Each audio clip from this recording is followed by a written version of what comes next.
What's happening, everybody?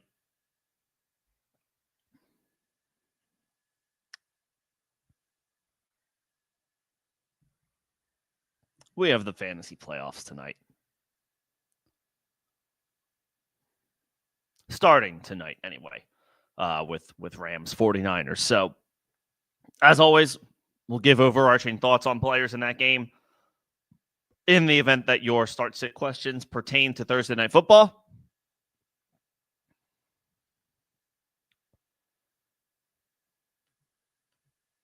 and we'll also go over the latest injury updates that we have through Thursday. So, things to monitor going into the weekend, as always.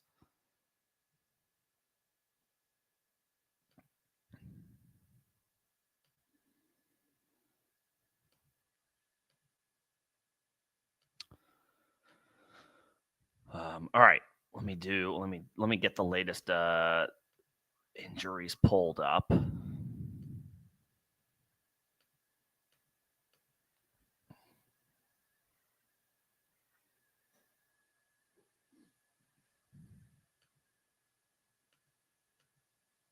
And we'll start with guys. We'll start with guys tonight. Just an overarching viewpoint on who's viable tonight, who's must start, who's on the flex radar, and then maybe who do you consider sitting.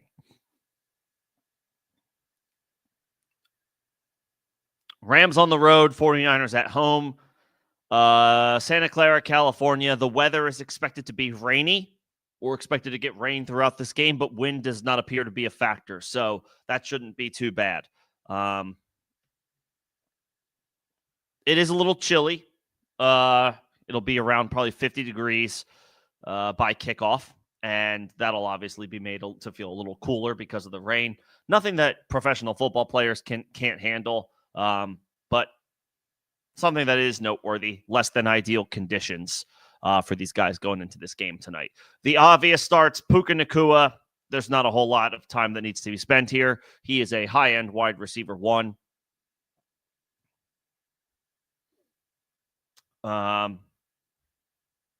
Honestly, all of the main regular starters for LA, at least at running back and wide receiver. Kyren Williams is in your lineup because he's always in your lineup. He has 29 total touchdowns across his last 25 starts. You're not taking Kyren out of your lineup for anything, and you're not taking Cooper Kupp out of your lineup for anything. He is definitely the secondary option behind Puka. Puka is when all things are when everyone's healthy for the Rams, Puka is the wide receiver one, Kupp is the wide receiver two. But it is enough. There is enough production and of a target share here for Kupp to still have wide receiver one projections, even though this is a difficult matchup by the numbers. Still, Kupp is not coming out of your lineup. Jawan Jennings is not coming out of your lineup. I would say he has to be started. Seeing a 35% target share across his last 5 starts with Brock Purdy. And the last time these two teams linked up, I believe the team was without both Brandon Ayuk and Deebo Samuel, but still, this was when Jawan Jennings broke out when he had 11 catches and 3 touchdowns. That game came against the Rams. So now he gets them again, this time at home. He needs to be in your starting lineup. If you have George Kittle, he's your starting tight end. He leads all tight ends in fantasy points per game in, I believe, both half and PPR scoring. Maybe he might be just behind Brock Bowers in half PPR, but he is the lead tight end in full PPR points per game. He also didn't play week 3 against the Rams. That's why Jennings was so heavily targeted and had such ridiculous production. The 49ers were down to bare bones against LA, but they have reinforcements for this game, Kittle being one of them. He's not coming out of your lineup for anything. Brock Purdy, after some injury concerns over the past couple of weeks, appears to be okay, so you can fire him up in one quarterback leagues if you need him. The Rams have been a very beatable defense all season long. So Purdy is perfectly fine as a low-end QB1 with mid-tier QB1 upside. And again, this matchup is incredible. So Purdy is perfectly fine as a start. Obvious start in Superflex formats. Perfectly fine guy to go to in one quarterback leagues as well. He, in all likelihood, might be your best option unless you have one of the big five names: Allen, Lamar, Burrow, Hurts, Jaden Daniels. Purdy probably slots in right beneath that tier for fantasy for quarterbacks. Isaac Guerendo, this is the big one here. This is the linchpin. He is tracking to play tonight, planning to play tonight, but he's dealing with a foot injury, a sprain that he downplayed after picking it up last week in the game against Chicago. Left the game a little early. Didn't seem to be too concerned about it. Practiced in a limited fashion yesterday after not practicing on Monday and Tuesday. Again, teams that play on Thursday Night Football always have modified practices, and it's more of a walkthrough than anything else. So it's difficult to gauge how much anybody does leading up to a short week. But still, the idea of the injury reports for these games is to predict what would have gone down had it been a normal week of practice for these guys. So getting a limited practice in yesterday was big for Guerendo.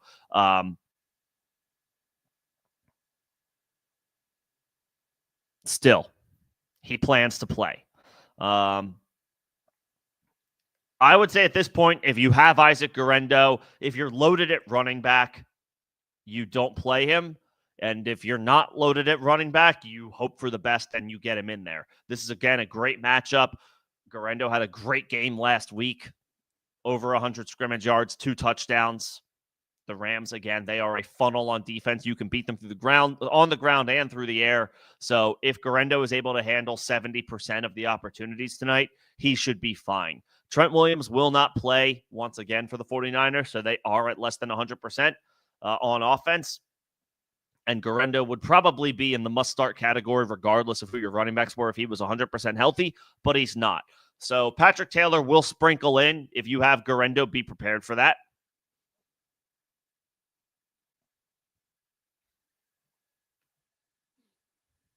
And again, you may not have a better option available to you given all of the injuries that are going on. If you have, Breece Hall, DeAndre Swift, Tony Pollard, and Isaac Guerendo, then you probably need to get Guerendo in there tonight because there's just a lot of uncertainty with some of the running backs around the NFL, which is not too surprising this time of year. So if you have Guerendo, let me know. Let me know who your other options are. Let me know what your scoring is. If it's between Guerendo and maybe a wide receiver, because then I may prefer the wide receiver if it's PPR. So if you have Guerendo, let me know. It obviously is a tricky situation to navigate, given that we don't think he'll be 100%, but he is playing. So, depending on how desperate you are at running back, you may not have a choice. But he's on the RB2 roadmap if he can go.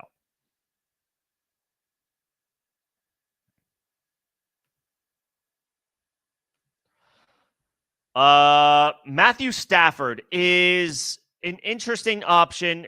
In Superflex formats, Matthew Stafford should be started. In one quarterback leagues, it's a bit of a tougher sell. Stafford is twofold. On one hand, he's playing really well right now. He's on a really good stretch over the past month or so, since he pretty much got Puka back. Stafford has put up strong, QB1 numbers with a high-end QB2 floor. However, he has not historically performed well against the 49ers since he was traded to Los Angeles. He only has one game against the 49ers in the regular season where he's tossed for more than 2 passing touchdowns. I don't like to put a ton of stock into that type of stuff because every game is different, but it's just noteworthy. It's just something that should be, thrown out there. That is a statistic. It is something that we have to consider. Stafford historically, since he was traded to the Rams back in 2021? No, 2020. It was 2020. He has not performed all that well statistically against the 49ers. On the road on a short week, he's more in the QB2 range for me than feeling like he's like a fringe QB1 starter. But depending on who your quarterback options are, you may not have a better alternative. And again, at least he can throw the ball to Puka Nacua and Cooper Kupp.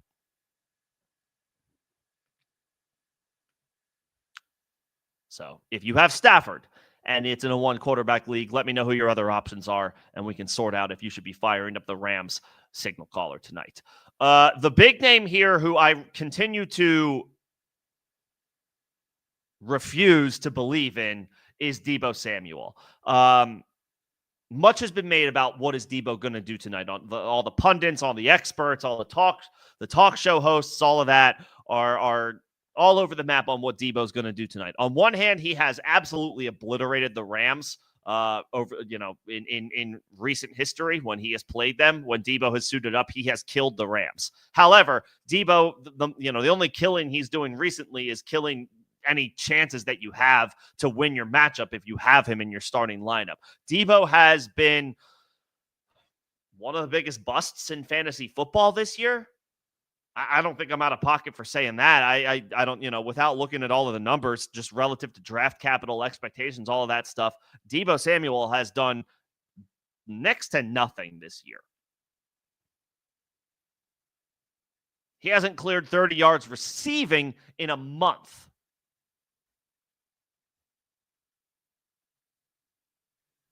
A couple of weeks ago, he was pretty much relegated to full-time, kick return duties. So,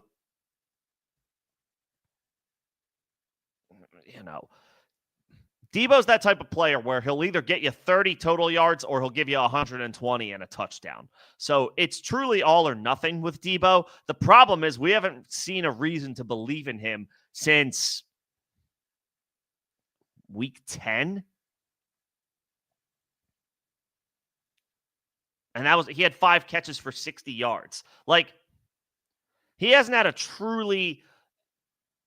a game where he was truly deserving of his ADP, of his draft capital back in September when he was a second-round pick since week 6 when he had 100 yards and a touchdown. That was also on Thursday Night Football against the Seahawks, and he did it on 3 catches.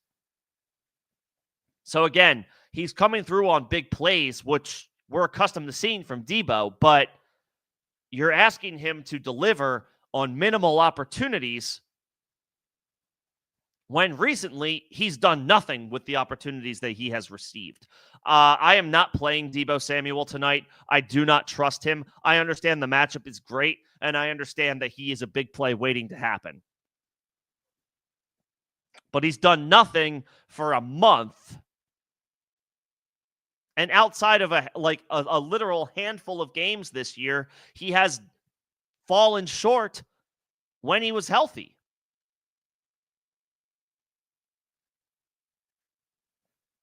He has 5 weeks this year where he cleared double digits in half PPR scoring. 5 out of a possible, 13 games played to this point. That means he under-delivered or he was either injured and didn't play or performed well below expectations 8 out of 13 weeks this year. And 4 weeks straight, he's been abysmal.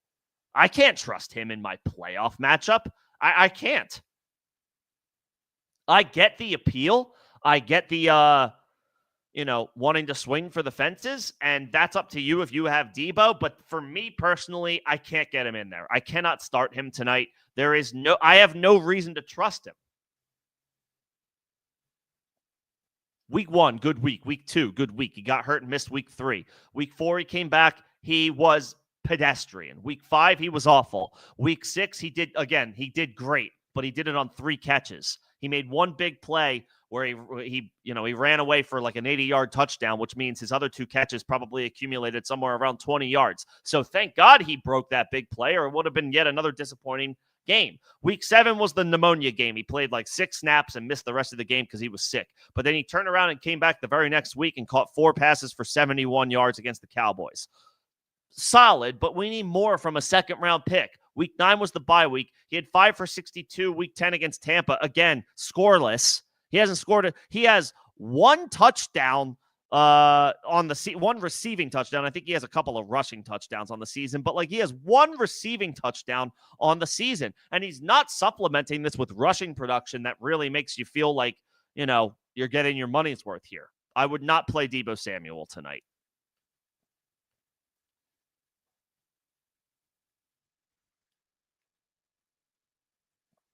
And then, the ancillary pieces here are too difficult to trust outside of the deepest of leagues. Tutu Atwell, Demarcus Robinson, Ricky Pearsall, whoever starts at tight end for the Rams. I guess it's Colby Parkinson. No, thank you. Blake Corum is a stash, not a start. Patrick Taylor is a stash, not a start. We're not playing any of the ancillary options here.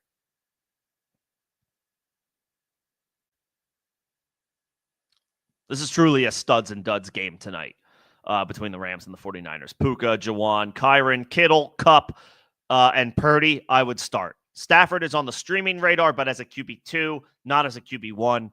Garendo is an RB2 if he's able to get 70% of the opportunities tonight. It's anybody's guess if that actually happens. I'm not playing anybody else, and that includes Deebo.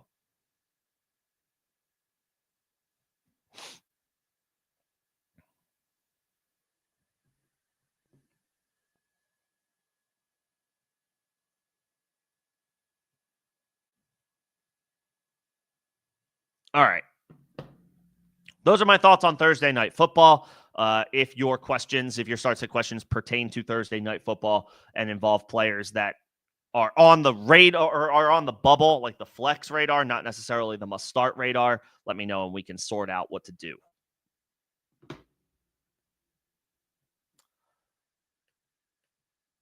My phone just froze up, so we're gonna look at the latest injury information.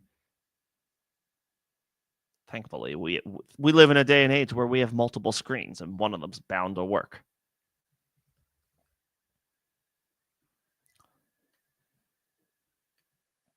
Let's see. I got to give a special shout out to my members.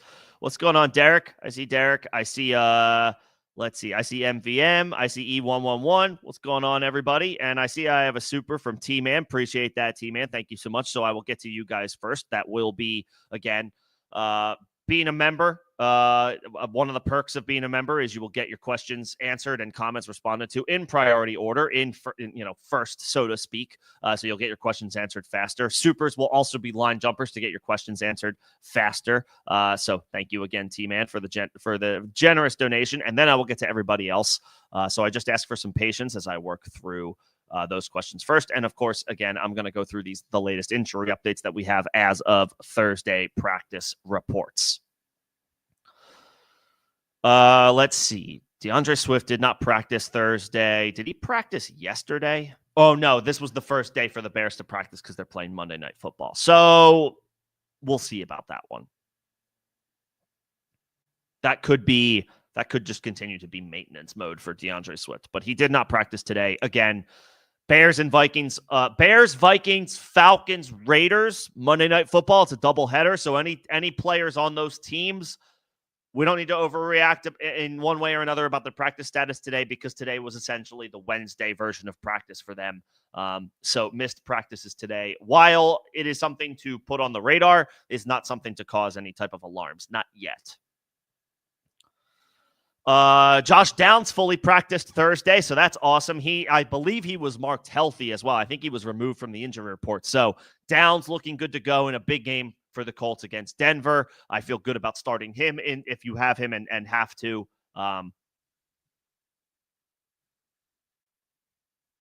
He should be perfectly fine, especially coming out of the bye week. Evan Engram not practicing for the second straight day on Thursday. I would hope that you have a better option than Evan Engram, regardless of whether he plays or not. Alvin Kamara not practicing again for the second straight day on Thursday. Designated with an illness. So obviously we need Alvin Kamara to drink his warm beverages and make himself some soup, and hopefully he's feeling better by Sunday, because in all likelihood, we need him big time for the first week of the playoffs. So hopefully Kamara is able to get right in the next 48 hours or so. David Njoku not practicing on Thursday, and the Browns beat reporters have been suggesting that he's likely to sit this week. So be prepared to make other plans if you have David Njoku. Obviously, we can continue to hold out that he will play, because if he is healthy, he's the type of tight end that we just want to set and forget. But if he is not able to go, then we need to start making alternate plans, and those plans should be formulated for you now. If you have David Njoku, don't be frozen out of the other tight end options that may be available to you on the waiver wire if you wait on David Njoku. Start preparing now to make space to add somebody as a potential streamer and replacement for David Njoku if he's not able to go, which is what is sounding to be the case. Sticking with the Browns, Cedric Tillman limited in practice on Thursday. He is coming back from a 2-game absence after suffering a concussion. We'll see what he's able to provide, what he's able to do, if he's able to play at all. Obviously would be positive for him to return for the Browns offense. It would be difficult to trust him in his first game back if you have him. However, depending on who your wide receivers are, and if you start 3 wide receivers, if Tillman is healthy, it may be difficult to not go with him in this matchup against Kansas City, where Jameis is going to be chucking the ball. Breece Hall not practicing again on Thursday. The Jets, man. They said last week that they don't intend to shut Breece Hall down. I think that was BS. This is shaping up to, I'm not making any hot takes or trying to declare anything, but the writing appears to be on the wall with Breece Hall. I do not know that we see him again in 2024. I don't know that we see him this week. I don't know that we see him next week. And I don't know that we see him week 17. So hopefully you handcuffed Braylon Allen if you have Breece Hall. Maybe you don't have Breece Hall and you ended up with Braylon Allen anyway. Congratulations. That's nice extra depth to have at running back during the fantasy playoffs. And Isaiah Davis is officially on the streaming radar if Breece is in fact out for the New York Jets. And again, if he's dealing with a knee injury that is complicated and it's given him a little bit more of an issue than he initially thought, that was another thing that came out earlier this week, that he's dealing with some soreness and some discomfort that have not gone away. Again, the writing is all on the wall. Why would Breece Hall return and play if he's less than 100% for a Jets team that is already looking to 2025? This season has been an abject disaster. Why put one of your best building blocks out there, one of your best pieces for the now and the future, if he's less than 100% and your chances of making the playoffs are 0? So I feel like we've seen the last of Breece Hall this year. We'll see him again at full strength in 2025, and he'll be a first-round pick in redraft leagues once again. Mentioned a little earlier, Tony Pollard. He did not practice for the second straight day. Obviously, one to monitor, and a big one at that. An unfortunate one that for him to miss if Pollard is in fact unable to go, going against the Cincinnati Bengals. That is a great matchup. We were surely, if you have Tony Pollard, licking your chops at the thought of him going off against the Cincinnati Bengals this week in the playoffs. That may not happen now. Pollard's Friday practice status is going to be massive for whatever indication is for his availability for Sunday. If Pollard does not practice tomorrow, he will not play. That is just generally how things go. When you miss practice all week, you don't play 99 times out of 100. Maybe 999 times out of 1,000. It's very, very unlikely at that point. So Tajay Spears figures to see as much work as he can handle if Pollard is unable to go against the Cincinnati Bengals. However, he has done very little this year, so it would be difficult to trust him as anything more as a moonshot RB3 if Tony Pollard is not able to go. But he would, I guess, get some volume, so he could come through that way. So if Tajay Spears is available in your league, he might be. He has done nothing this season, so it's possible he's available, especially if you have Tony Pollard. Do what you can or do what you have to get Tajay Spears on your roster. At least give yourself some flexibility in the event that Pollard can't play. George Pickens not practicing again Thursday. This doesn't come as much of a surprise.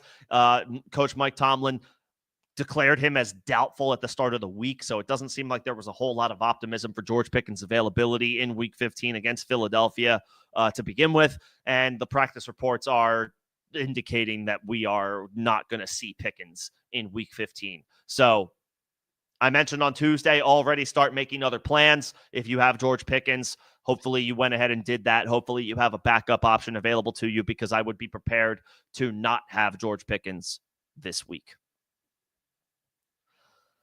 Aiden O'Connell not practicing Thursday. We'll see what happens with his availability, or if it'll be Desmond Ridder for the Raiders on Monday night against the Falcons. That's going to be a gross situation to deal with. If it's Desmond Ridder, Jacoby Myers and Brock Bowers will be difficult to trust, even though they are typically must-start mainstays in your lineup. But if it's Desmond Ridder, you probably have to play Brock Bowers, but I don't know that we can expect a tight end one Brock Bowers if Desmond Ridder is his quarterback. Unfortunate development for the end of the season for Bowers. Not that O'Connell is anything special, but he's better than Desmond Ridder. Ladd McConkey limited in practice for the second straight day. Again, Ladd missed Monday Night Football, or Sunday Night Football, Sunday Night Football against the Chiefs. So he is trending toward a return for the Chargers. We're firing him up in PPR leagues and probably half PPR leagues as well if Ladd is able to go. But we're going to have to keep monitoring that one, keep tabs on Ladd McConkey's status tomorrow. And, of course, we can talk about it on Saturday when I have my start-sit stream on Saturday, 5 p.m. Eastern, to go over any final thoughts going into the Week 15 slate. And then, two big ones to monitor for the Tampa Bay Buccaneers. Mike Evans and Bucky Irving both not practicing on Thursday. This was the practice trend last week.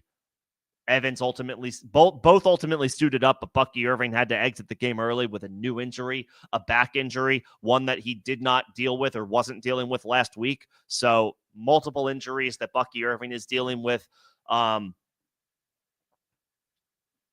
We love Bucky Irving at this point. He's been, one of the revelations in fantasy football this year and has really come on strong and shown us a lot of flashes to believe that Bucky is going to be a big-time factor as a really good running back for a long time in this league. But we may not have him this week for Tampa. So Rachaad White gets a boost. Sean Tucker gets a boost, although he's going to be difficult to trust. Rachaad White figures to be in the top 15 running backs as far as projections and radar goes if Bucky Irving is ultimately not able to go. So we'll see what happens there. And then same with Evans. I think this is maintenance. I think the Bucs are just managing and monitoring the reps of a distinguished, proven veteran that can probably roll out of bed and win his matchup more times than not without really doing a whole heck of a lot during the week. We trust Mike Evans if he plays. He's in our lineup if he's active. Obviously, the injury designation and a hamstring one at that remains one to be concerned about, but this is Mike freaking Evans that we're talking about. You have to keep going back to the well with him until the wheels fall off. He has proven to be too big of a playmaker, and a big-time one at that, too frequently and too often for us to question Mike Evans. If he's active, he has to be in your lineup.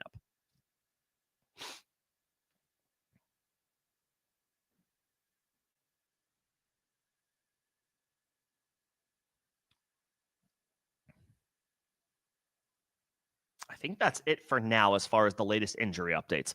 I'll continue to keep tabs and see if anything pops up. Any new injury information, like say Seattle. Seattle is notoriously late with sharing their practice reports. They typically send them at the end of the night. So Kenneth Walker's status, DK Metcalf's status, both will be ones to monitor whenever the Seahawks release their practice reports for Thursday. Again, they notoriously send them late.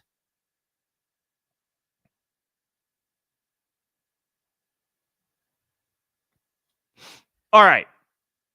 Those are the latest injury updates. I've gone over my general thoughts on tonight's game as far as if you have players in this game and what you should do with them in your lineup. It is time for me to get to your questions. As always, just as one more reminder before I get into it, Member questions will get answered first, regardless of when I receive them. That is a perk of being a member of the channel. If you send a super, if you're feeling so inclined or generous this holiday season, you do not have to. But if you do, that will also be a line jumper to get your question answered faster. Then I will get to everybody else. So I just ask for some patience. If you are new, welcome. If you've been around the block, you already know the deal. I tend to give a little bit of time and thought to each question. I'm not going to just gloss over these questions, give you one-word answers, and keep it moving. I try to give you some diagnosis and a look into my thoughts from where I'm sitting, what I think you should maybe do. That doesn't mean you should take my advice word for word, but it's just something that you should work with or can work with to help ultimately mold your starting lineup for the playoffs. Whether you're a member or not, if you're enjoying the stream, the conversation, the dialogue, all that good stuff, I only ask that you like the stream. That helps me out for algorithm purposes. Appreciate that in advance. Let's start with Derek. We're picking 2 in full PPR. Wilson, Higgins, Shakir, Reed, Jamison Williams. I don't know that we can trust Jaden Reed after the goose egg last week. If he feels like somebody that we probably need to move off of at this point. And with especially good options that you have available to you, Derek, I think Jaden Reed is out for me here. Garrett Wilson, Devontae Adams continues to take opportunities away from Garrett Wilson, but he is still a stud. Averaging about 9 points per game since Devontae Adams was traded to New York, which is good for wide receiver 2 production. Higgins, he just missed out on a touchdown against the Cowboys this past week, and he has been putting up wide receiver 1 production when him and Chase are both in the lineup.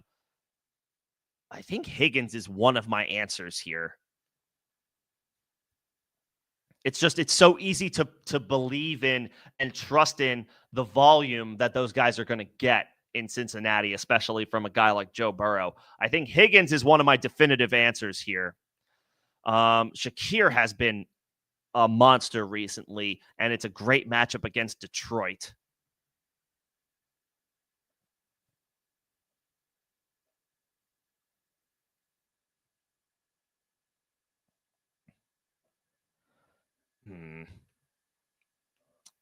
It's between Wilson and Shakir for me here.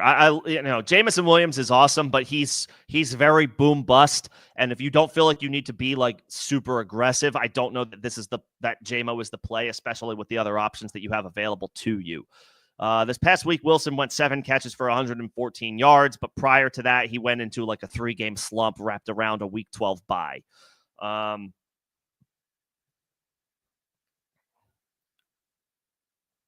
Shakir has been a little bit more consistent, but doesn't quite have the ceiling that Garrett Wilson has. He does, however, have a slightly higher floor on a per-game basis, at least since he returned from his injury that he suffered, I think, week 5 or 6.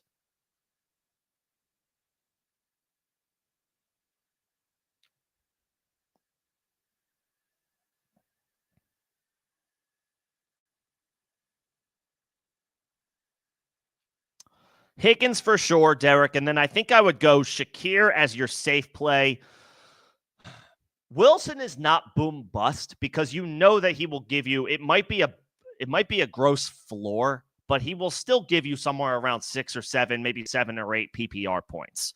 Shakir, I think, is safe for 10, especially in this matchup against the Detroit Lions where we're expecting a shitload of points. That game is in Detroit, I believe, so it's in a dome, so the Bills don't have to worry about the 45 feet of snow that they're dealing with that apparently forced them to have a virtual practice today.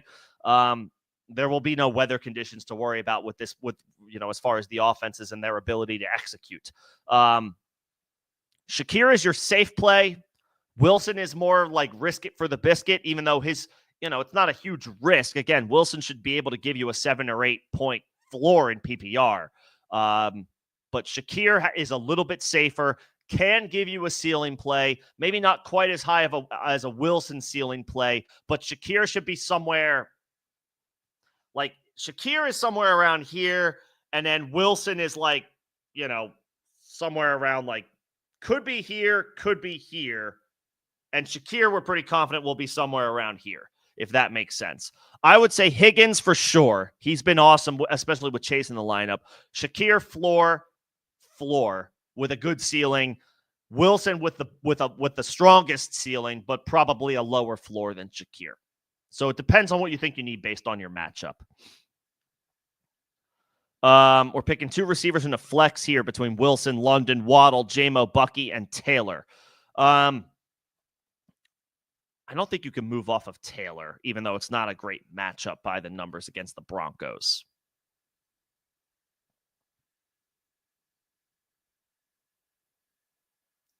Taylor, he had a couple of down weeks.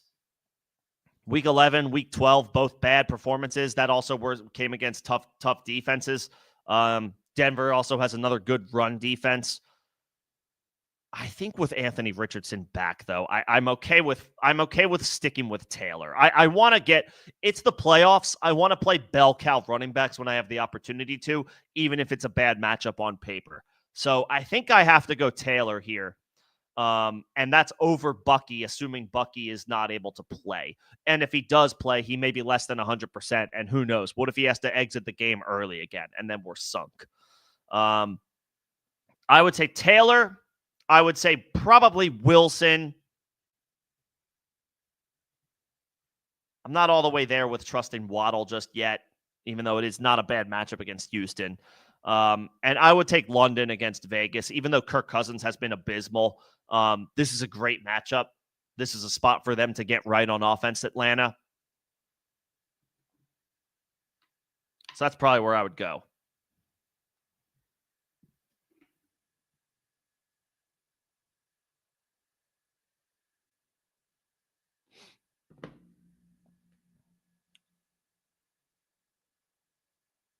I would go Taylor. I would go Wilson, I think, and I would go London.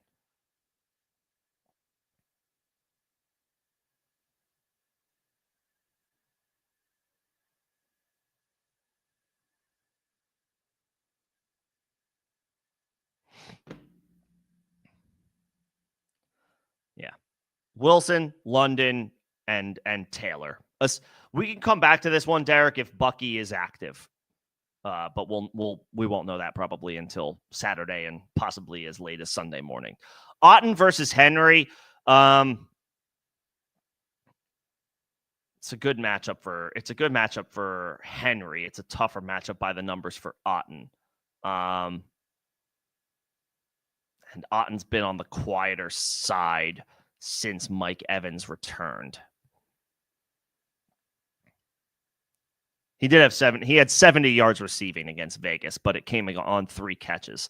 That's what it was. Low catch total, but he racked up 70 receiving yards. So we'll take that. Hunter Henry, coming off the bye week, gets Arizona and has been a little bit more consistent over the past couple of weeks than Otton has. I think I would tentatively say Henry here.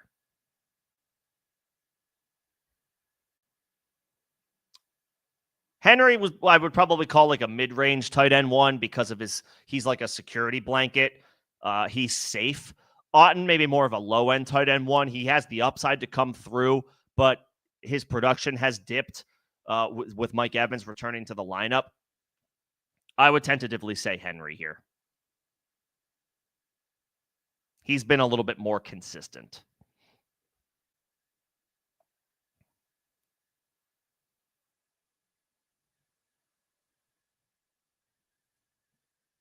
Yeah. So Wilson, Higgins, Higgins, Shakir floor, Wilson ceiling, Wilson, London, Taylor, and then I'll take Henry over Otton.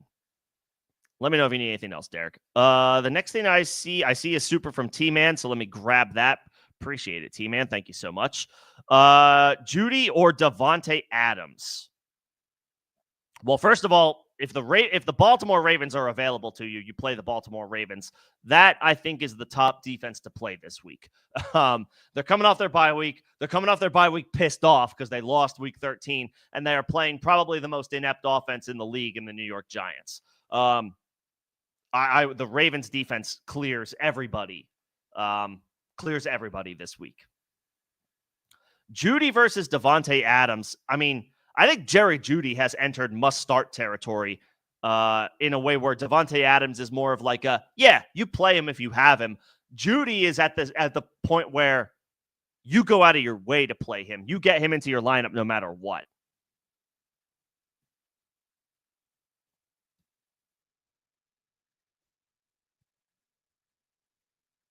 Jeudy over Adams for me. If you can only play one. I mean, I would love to play both, but if you can only play one, I would play Jeudy. I would play Jeudy if Njoku was healthy.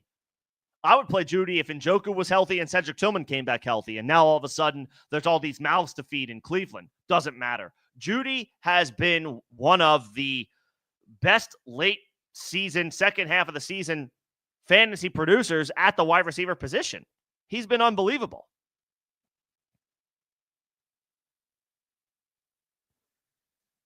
I don't want to, I want to play both. I don't want to have to sit Davante Adams, but if it's for Jerry Jeudy, then I will. Then I will. Jeudy is on an absolute tear right now and has to be in your lineup.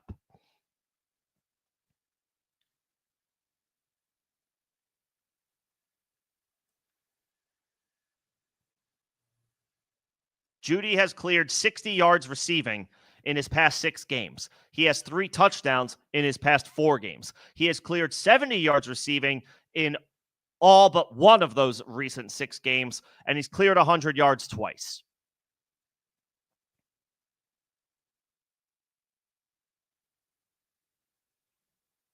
Gotta play Jerry Jeudy.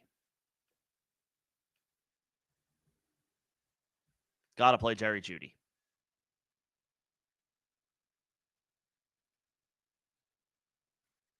Adams has been good as well and had his best game as a Jet last week against Miami. Adams has been really good as well. But Jeudy has been better. And if you can only pick one, I got to go with the hot hand. I got to go with the hot hand, and that's Jeudy.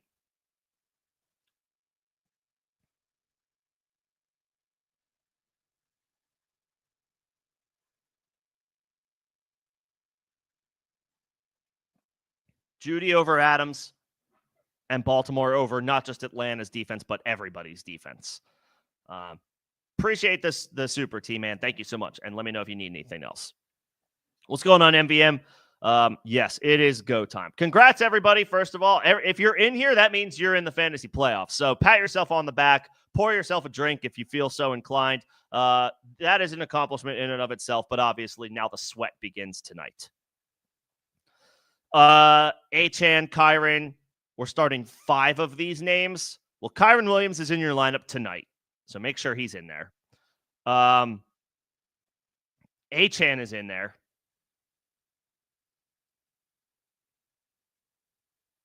I would probably put Jawan Jennings in there tonight. Again, Jawan Jennings has been awesome.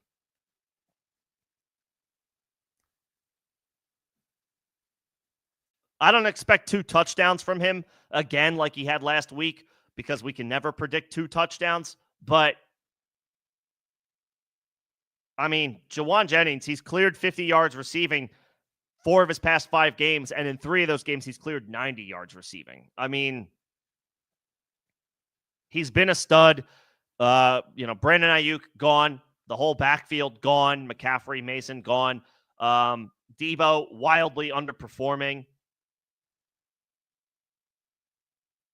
And week 3 against the Rams was Jennings' coming out party this year when he went for 11, 175, and 3. He's not going to do that again tonight, but this is a great matchup that he already proved that he can easily beat. So I think we got to go back to the well with Jawan Jennings, even though it's a Thursday night game. I say Kyren, I say Achane, I say Jennings. Do I say Smith and Jigba here? I mean, he's been a wide receiver 1 this year.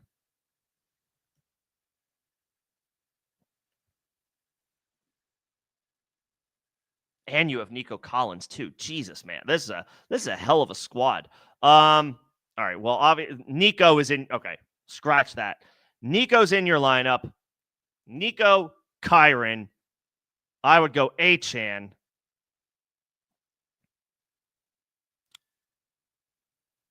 I would go Jennings. Nico, Kyren, Achane, Jennings. So there's one spot between Tracy, JSN, London, Evans, and Dowdle. Holy hell.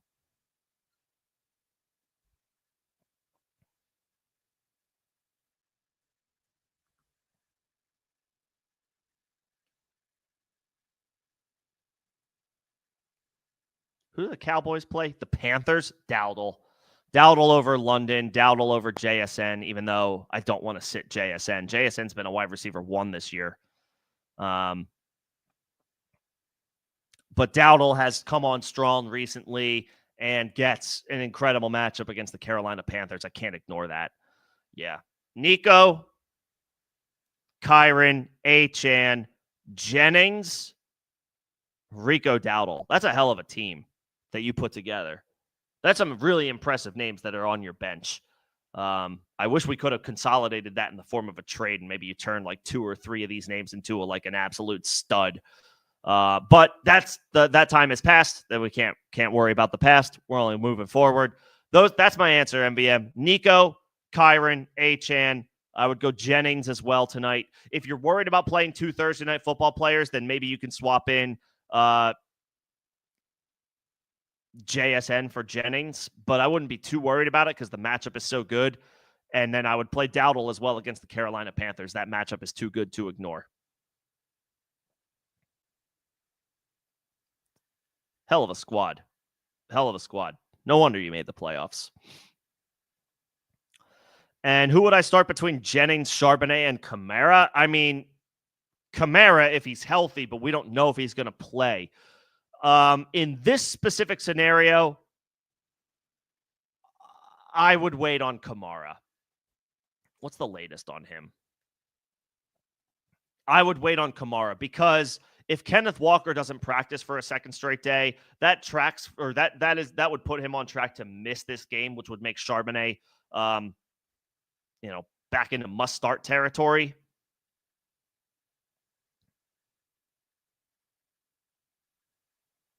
I would plan to play Kamara.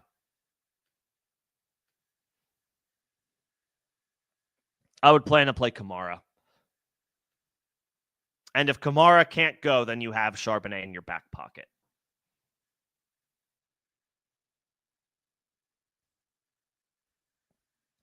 That's where I would go. Plan to play Kamara. You can play Charbonnet as a pivot if Kamara sits. What's going on, E111? Stevenson versus Garendo. Stevenson gets the Arizona Cardinals. Garendo goes tonight against the very beatable LA Rams. I think my answer is Stevenson.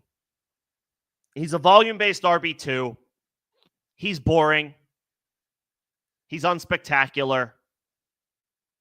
But his volume is incredibly safe. Garendo is coming into this game less than 100% on a short week. It's possible that this was just load management or just like monitoring his reps and that he's actually fine and that he's not, there's no injury concerns with the foot. But we don't know that for sure. I figure Patrick Taylor mixes in tonight because, again, it's a short week. Teams tend to mix in their backfield, mix in their ancillary guys, depth guys in their backfields more on short weeks. So we could see more Patrick Taylor tonight. I do think Isaac Garendo is a rock-solid RB2 if you don't have other RB2s to pivot to. Stevenson's coming off of his bye week, and there's nothing scary about the matchup. If Garendo was playing on Sunday and it wasn't a short week, and there weren't any injury concerns, I would say Garendo over Stevenson. But because it's a short week, he is dealing with the foot injury.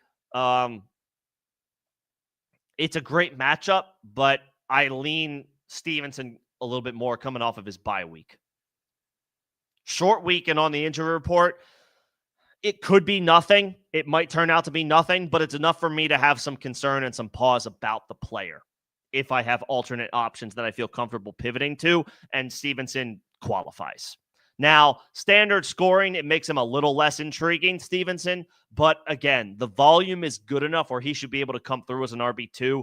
Guerrero should come through tonight. It's a good matchup, and he played well last week, but it's a short week, and he's on the injury report.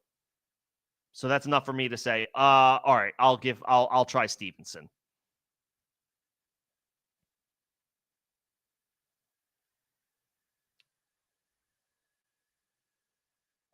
Let's see. What's going on, Crumply Heads? Good to see you. Yeah, let's get these chips. I believe Crumply Heads is going for a back-to-back.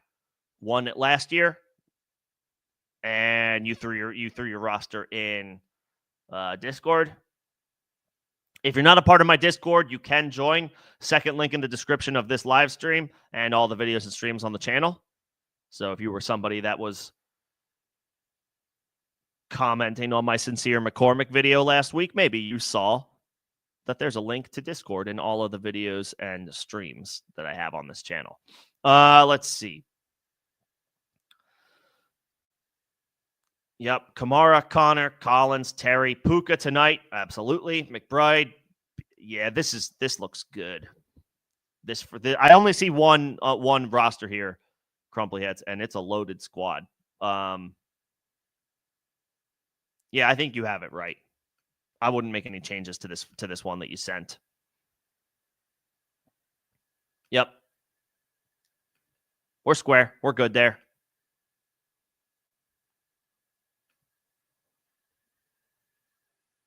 Looks good. What's going on? He hate me. Good to see you. Congrats on making the playoffs. Full PPR. We're picking between Jawan Johnson, Mike Gesicki, Noah Fant, Michael Mayer, Isaiah Likely.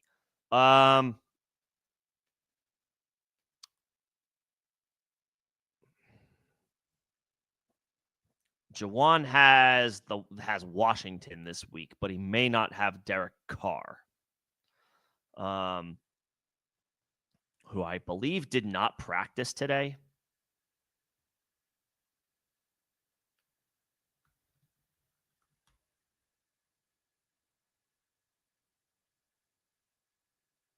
Stays sidelined at practice. Yeah, he's not gonna play. So it's gonna be either Spencer Rattler or Jake Hayner for New Orleans. So that's impossible to trust, man. That's just impossible to trust. Gesicki at least gets to catch the ball from Burrow.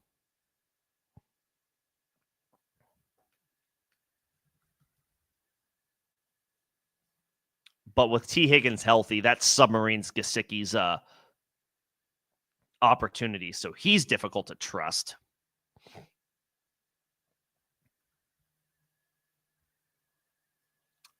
I don't trust Noah Fant. It's hard to honestly trust any of these guys. Oh,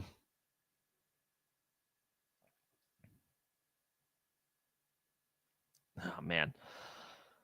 I can't believe I'm going to ask this. Did Stone Smart get picked up? He hate me. The Chargers tight end. I mean, that's such a freaking dart throw. I don't even know if I trust myself saying that. But these guys are all difficult to trust. Jawan Johnson would be the suggestion here if Derek Carr was healthy. But he's not. And I don't trust anybody catching the ball from Spencer Rattler or Jake Hayner.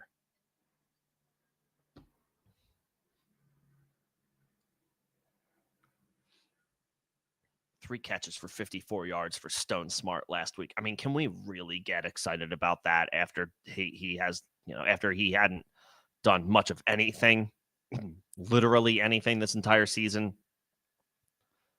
Man.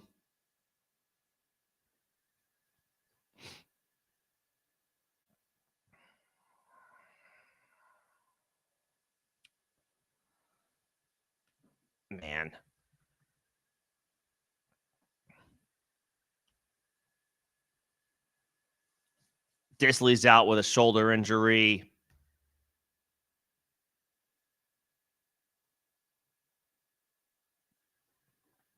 I might say Smart. I might say pick up Smart. He hate me. At least he's catching the ball from Justin Herbert. Now, of course, his usage could hinge on Lab McConkey's availability, but at least he's in line for an increased opportunity and a full complement of snaps at the position. Because I don't believe Disley's going to play this week, and Hayden Hurst is on IR. So I guess I would say, I guess I would say pick up Stone Smart and hope for the best. I would want Juwan, no Derek Carr. Gesicki has done nothing in games that T. Higgins has played. Fant, no. Mayer, no. I like Isaiah Likely, but how much volume is there going to be to go around for the Ravens against the New York Giants? Lamar Jackson might throw the ball 15 times on Sunday. Like, it is not going to be a difficult challenge for the Baltimore Ravens to handle their business coming off of their bye week against the New York Giants. So, like, what's he going to get? 2 targets? Maybe one is in the end zone, and that's what we would be begging for from somebody like Isaiah Likely. It's tough to feel like he's going to see anything more than 3 or 4 targets.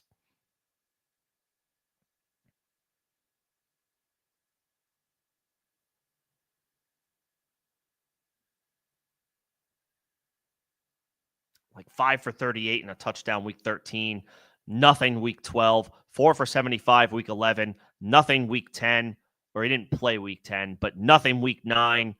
Week 8 was okay. Week 7 was nothing. Like, Likely is very up and down, especially since Mark Andrews reemerged back in like week 6 or 7. His play has really fallen off since then. He's only cleared 50 yards receiving once since week 6, Isaiah Likely. I don't think this is the spot for him to get back on track. Not because he can't, but because there's just not going to be enough volume to go around. I think I'm picking up Smart here.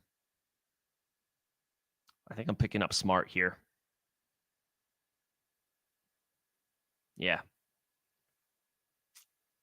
I don't trust Juwan Johnson. He would be my answer, but Spencer Rattler, Jake Haener, no thank you. Oh, Komet and Calcaterra are available. I missed this one.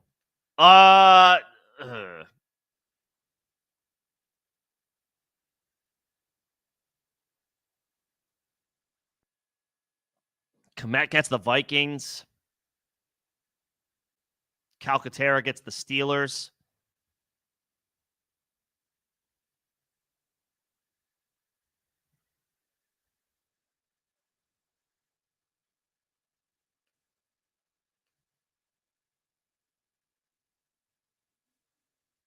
Yeah, I'll still say Smart. Calcaterra, I know he called a touchdown against the Panthers, but the Steelers are a different animal, and there's just not a lot of passing volume in Philly right now. I feel like that could change a little bit out of necessity this week because the Steelers have such a tough defense, so they're going to have to throw the ball maybe a little bit more than they would prefer to, but that's hard to trust. And then Cole Kmet, he showed signs of life at the beginning of the season before the bye week, and since then he has done very, very little. Screw it. I would pick up Smart. He hate me, and let's just hope for the best. If Lad McConkey plays, then maybe Smart is not as viable. Maybe then we pivot to somebody like Komet or Calcaterra. But even still, he's going to have the opportunity to himself with no Will Dissly and no Hayden Hurst. And with Justin Herbert throwing him the ball, I mean, we're just hoping for 3 or 4 catches or a touchdown. We'll take either one. If he gets you 6 or 7 points, then you won. You won that decision anyway.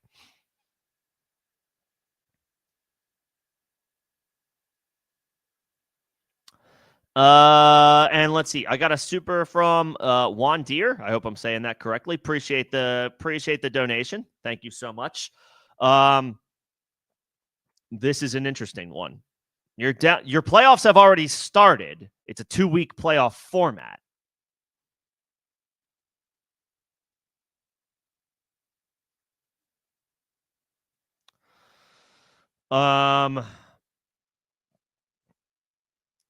Do we start Rico over A.J. Brown when you have Jalen Hurts, so you would be giving up the stack?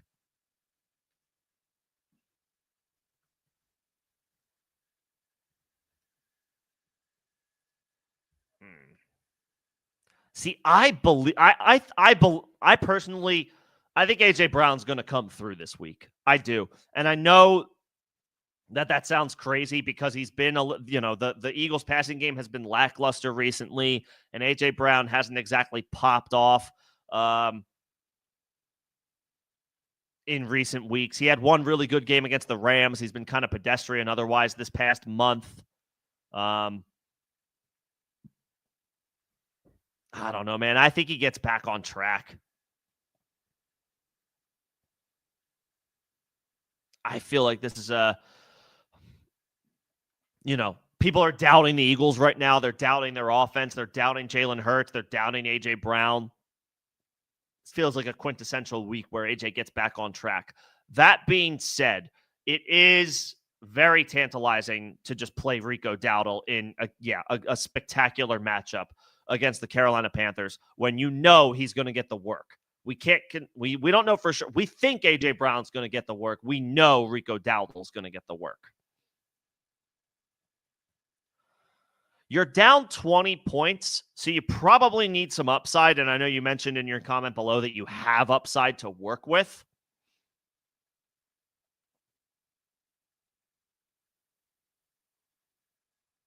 Rico's past 2 games, he's cleared 100 yards rushing. He had a touchdown week 13.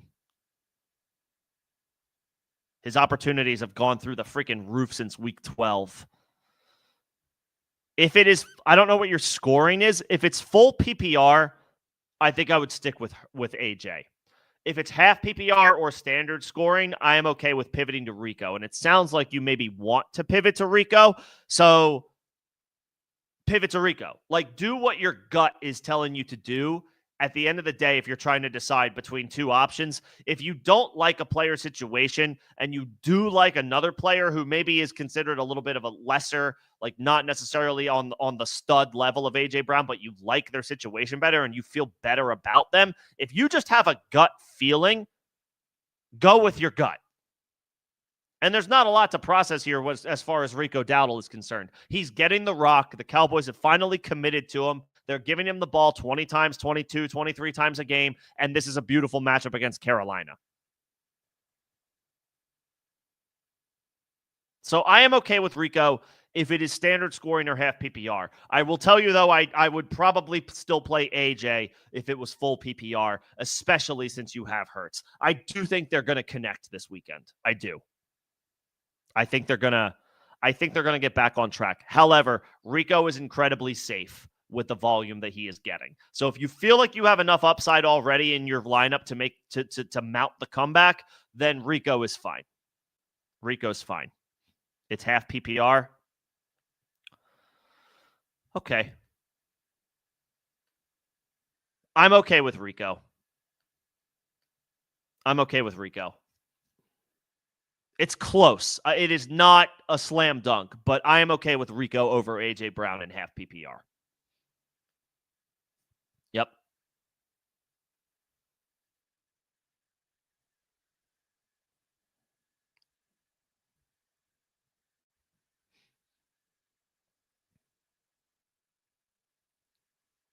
Yeah, Rico's fine. Rico's fine. All right. Appreciate the super. Juan Deere. I hope I'm saying that correctly or something close to it. Appreciate the super. Hopefully that helps. Let me know if you need anything else. I'm gonna keep going down. I see a couple more member questions, and then I will get back to my spot in line up at the top. So if you have been waiting, I appreciate your patience. I will get to everybody. I know we've got an hour before kickoff. I will get to your questions. Let me just get through to the members. I talked to Derek, you got it. Good luck. He hate me. Yeah, I would go smart, I think, even though that sounds crazy. Greg, what's going on, man? I can't trust Deebo Samuel. I don't trust him. I just don't trust him. You're going to get other people telling you that they do trust him. This is a great matchup. He kills the Rams historically. He does very well against them. Marvin Harrison and Keenan Allen are obviously guys that are not slam dunks. So Debo could be that home run play that pays off because you feel like you want to swing for the fences. I can't bring myself to do it. I can't bring myself to play Debo Samuel. He just has not done anything most of this season. He has like 3 games that proved he was worth his cost in redraft leagues this year. And the other, other 10 or 11 or 9 or 10, he's either underwhelmed or not played. He missed a game because of pneumonia. I'm obviously happy he's okay, but this would have been useful information to have a half hour before kickoff of that week. I just don't trust Debo. I think what you have is fine.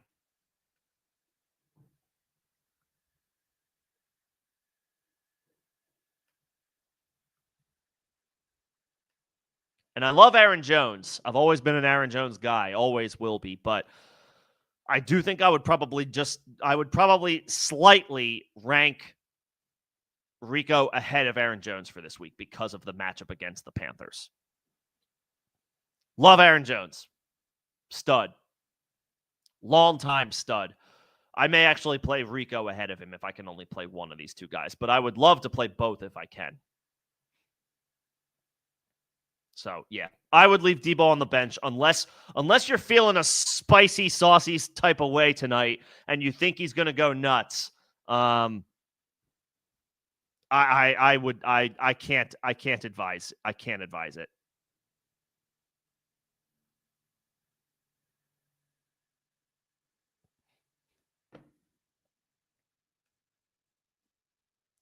Can't suggest Debo. Okay. I think that's all of my member questions for now and supers. Appreciate you guys and the support. Let me go back up to the top of the chat. 2 wide receivers, 2 running backs, and a flex. All right. Well, you got a lot of running backs to choose from. You're playing Jefferson, Kupp, and Jennings. I think Thielen has been on fire recently. But these other names, McConkey, I would probably sit just because he missed last week and he's still on the injury report. And you have 2 guys that I think are absolutely deserving to be in your starting lineup going tonight. I would go Kupp and I would go Jennings tonight. Jefferson is an automatic slam dunk. It's only 2 wide receivers. Jefferson and Kupp. Because you're getting Saquon in your starting lineup. I think you're getting Kamara in your starting lineup. Damn, these are a lot of really good options to choose from.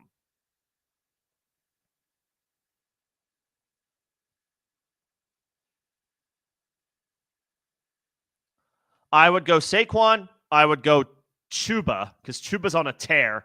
And Jonathan Brooks is now out for the season. So Hubbard goes back to being the slam dunk, all the work, RB1 for Carolina.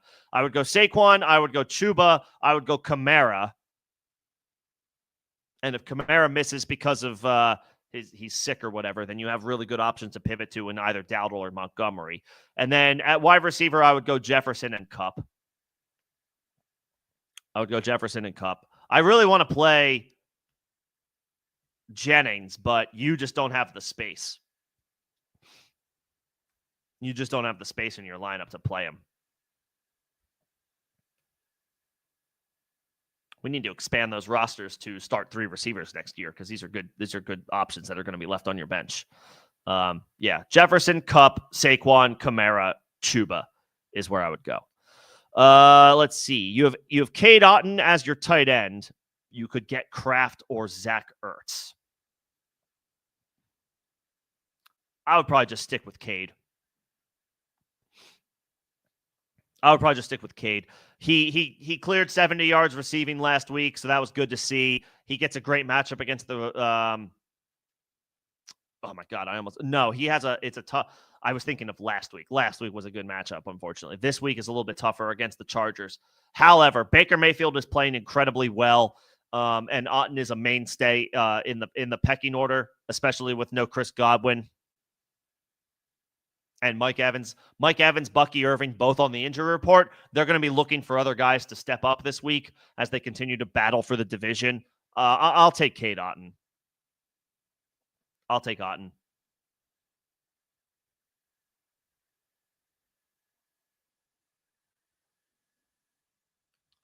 Yeah, give me Otton over Kraft and Otton over Ertz.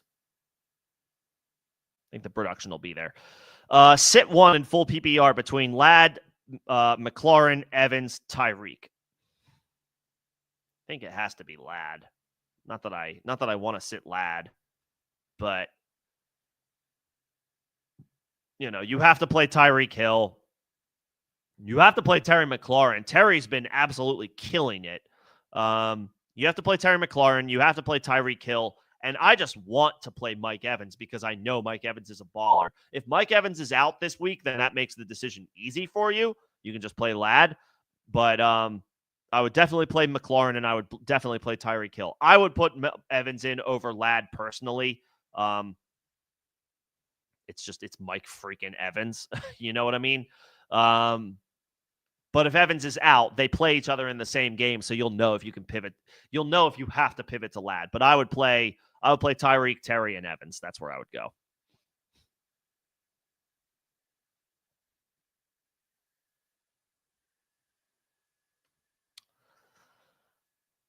One flex between. Jeez, man. CD, Evans, Garendo, Charbonnet, Dowdle.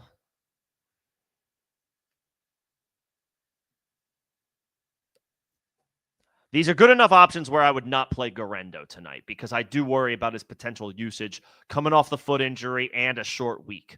I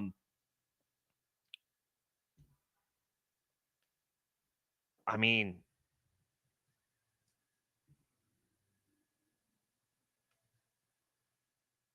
it's one of the running backs, I guess. I guess I would plan if Kenneth Walker is out again, I have no choice but to play Zach Charbonnet. If Walker is back in, though, then if Walker returns this week, then I guess I would play Dowdle against Carolina, where he's getting 22, 23 opportunities a game now. I would play Charbonnet if Walker is out, and I would play Dowdle if Charbonnet is in. If it's full PPR, that makes the wide receivers a little bit more interesting. But, I mean, this is a difficult... I mean, you're talking about a bunch of really, really good options, and the wide receivers are obviously studs, but these running backs have great opportunities and have been delivering recently when they've had their opportunity. So I'm more inclined to chase bell cow usage at the running back position in the playoffs and just hope for the volume to come through. Charbonnet if Walker is out, Dowdle if Walker is back for Seattle this week. Some tough calls. Because, in theory, you want to play all of these guys. These are all dudes that are worthy of your starting lineup. But I'll chase the running back work and go with Charbonnet or Dowdle. Give me the Commanders defense over the Broncos defense. The Commanders are a top 5 play against the Saints this week, even though they're on the road. They're coming off their bye week, Washington is. And what the hell do the Saints even have left? Derek Carr is out. It's going to be either Spencer Rattler or Jake Haener. Taysom Hill is gone. They've been without Chris Olave and Rashid Shaheed. Alvin Kamara is on the injury report with an illness. Now, we obviously hope he's able to play, but he might be less than 100% depending on the severity of this illness. I mean, give me Washington for sure. They should be able to have plenty of opportunities against what is left of the Saints offense at this point.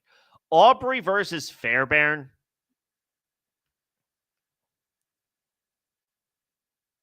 This used to be, Brandon Aubrey used to be set and forget. Obviously, things changed when the Cowboys offense went south.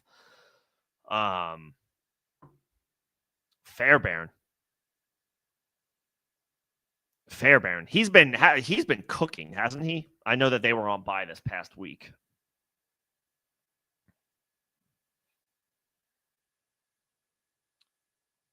Fairbairn has double-digit kicker points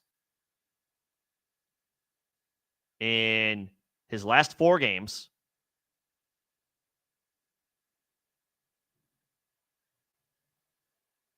and every game except for one since week 5. Fairbairn. Fairbairn. It has to be him. It has to be him. Aubrey is awesome, but his ceiling is capped because of the state of the Cowboys offense right now. At least the Texans are at full strength. Fairbairn. And then Winston or Love. Winston gets the Chiefs. Love gets the Seahawks on Sunday night.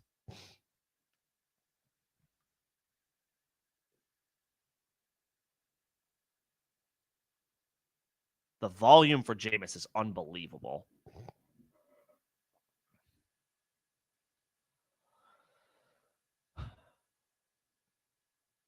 The Seahawks are a very beatable matchup as it pertains to Jordan Love, but they have been a little bit better lately than they were at the beginning of the year.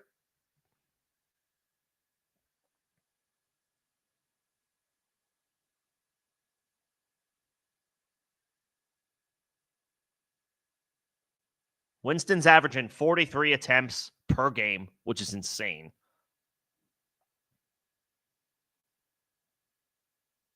And Kansas City, there's a lot of things working in Jameis's favor here. One, the Chiefs are a difficult defense to run on. So you're already going to have to throw on them.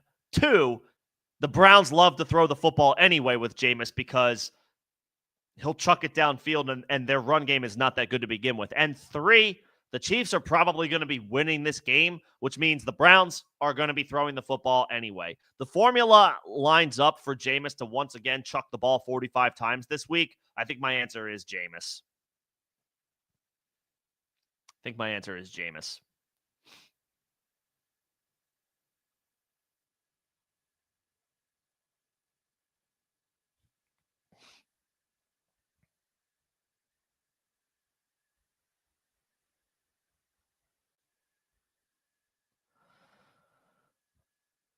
Yeah, I'll take Jameis over Love. Garendo tonight or Tracy against Baltimore? Yikes. Tracy obviously in a brutal matchup against the Baltimore Ravens, dealing with a brutal situation with the New York Giants offense. Garendo active tonight. So obviously that's great, and it's a great matchup, so that's good. But it's a short week. He's dealing with an injury. It's possible that Patrick Taylor mixes in a little bit more to spell him.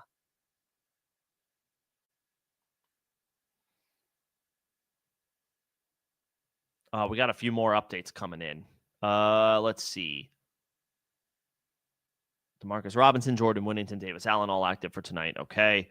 Jake Haener will start at quarterback for the Saints week 15. I'm actually reconsidering.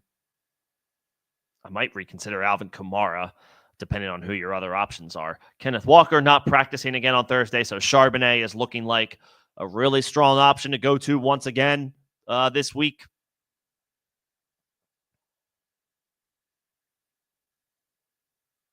I was just trying to see if there was anything else about like the 49ers backfield. The answer would so easily be Garendo if this wasn't a short week.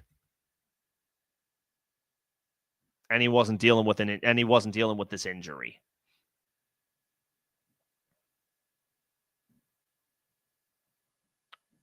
Tracy's probably going to have a tough time running against the Baltimore Ravens defense, but he did get 10 targets last week. So, Drew Lock, or it's not Drew Lock, it's Tommy DeVito they're going to check the ball down.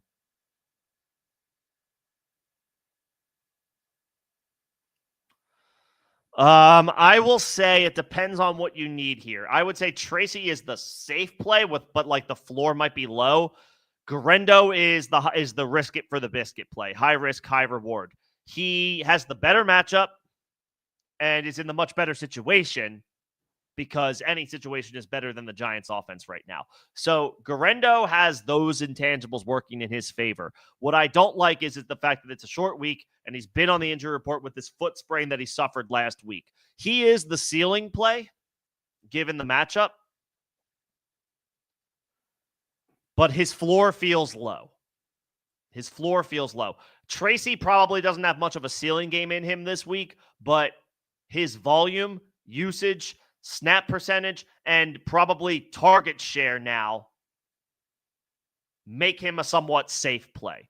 Tracy is the safe play. Guerrero is the risk it for the biscuit play. High risk, high reward. The ceiling is there, but a low floor also exists for a guy playing on a short week with a foot injury.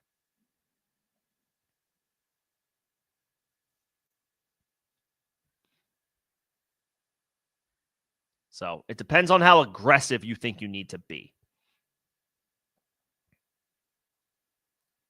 And again, it does sound like Kenneth Walker, or it is shaping up for Kenneth Walker to miss a second straight week after not practicing today. So Zach Charbonnet, I think, can officially go into your starting lineups. And I think I had a question earlier about Charbonnet versus or Kamara. Now that I think about it, with Jake Haener being the starting quarterback for the Saints, I would rather play Charbonnet than Kamara, assuming Walker is out for Seattle. I would rather, it's MVM. It was, MVM, if you're still in here. Now that Jake Haener's going to start for New Orleans, I'll take Zach Charbonnet over Alvin Kamara. That's where I'm at. Let's see. Full PPR, pick 2. Evans, Higgins, Brian Thomas Jr. The first 2 names. Mike Evans and T. Higgins. I love Brian Thomas, but I don't trust him week to week with Mac Jones. T. Higgins has been a wide receiver 1 when he has made it in games where he makes it through the game start to finish. He's a wide receiver 1 on the season. And Mike Evans is Mike Evans. Assuming he's healthy, assuming he's going to play, I do think that his missed practices are more maintenance and a veteran getting much earned rest. I do think he's going to play. So give me Higgins, give me Evans over Brian Thomas. This would be more intriguing for me if Trevor Lawrence was throwing the ball to Brian Thomas and not Mac Jones. I like Brian Thomas a lot, but not over those 2 guys.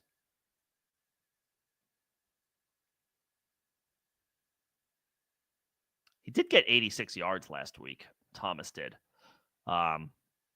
It's just am I gonna allow myself to get sucked in and believe in Mac Jones? I'm not there. Give me Evans, give me Higgins. 2 receivers, 2 backs, and a flex. Puka as one of your wide receivers. Charbonnet as one of your running backs. We're not playing Breece Hall because I don't even know if he's going to play. I would play Charbonnet and Dowdle as your running backs, and I would play Puka. I mean,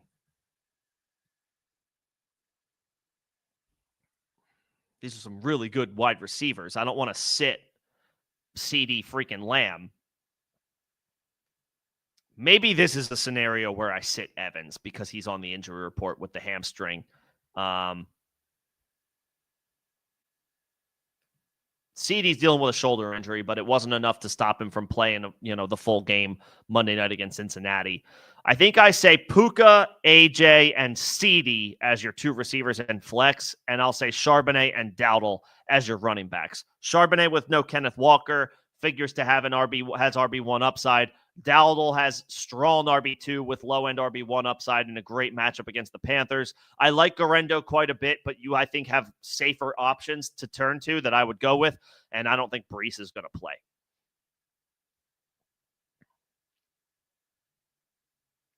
Puka, AJ, CD, Charbonnet, Dowdle. I love Mike Evans, but I guess he'll be the odd man out of all those stud wide receivers because of the hamstring. Stafford, Stroud, or Winston this week? Winston, I think. I mean, Stroud has a really good matchup against Miami. It's just he's been so pedestrian this year. From a statistical fantasy perspective, Stroud has not met expectations. Jameis is chucking the ball 45 times a game, and what better game script for that to come to fruition, for that to come to life, than the Browns playing at home against the Kansas City Chiefs? They're not going to be able to run the ball against Kansas City. And Kansas City, obviously, they figure to be in a situation where they're leading, so Cleveland is throwing the ball to keep pace and catch up. I want Jameis. I want Jameis. I like, and Stafford's been great this year, or he's been great recently since Puka and Kupp came back healthy. But on the road, short week against the 49ers, a team that Stafford has not done that well against since he was traded to LA, he's off the radar for me.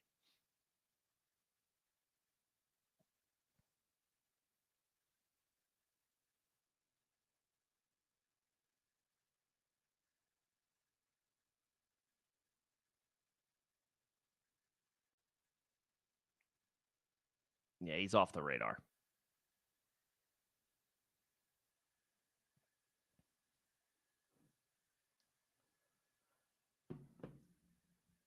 I'll take Jameis. Let's see. Standard League. Ertz, Ferguson, Engram.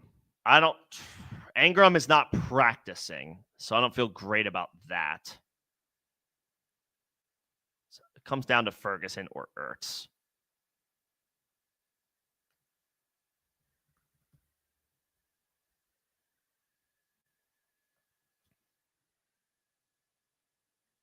Volume is good.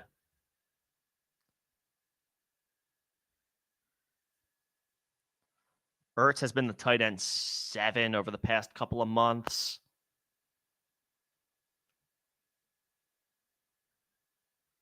Ertz catches the ball from Jaden Daniels, Ferguson catching it from Cooper Rush.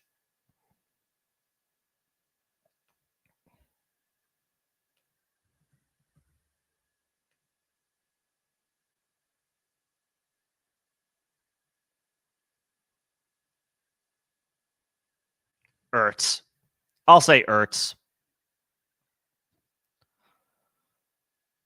He's been more reliable. He's been more consistent recently. He's been better than Ferguson. And yes, Ferguson missed a little bit of time, but even in the time that he was healthy over the past 5 or 6 weeks, Ertz has outperformed him. Ertz. Engram's not practicing, and I don't trust him anyway. Engram's not practicing, and I don't trust him anyway.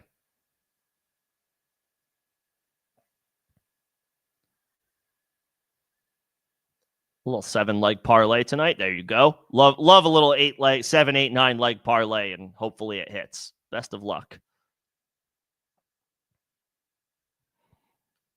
Benching Garendo tonight. Yeah, Saquon and beat. That has to be the call.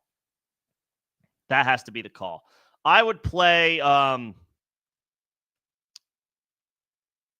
would probably play Herbert over Love against Tampa Bay. I would probably play Herbert over Love.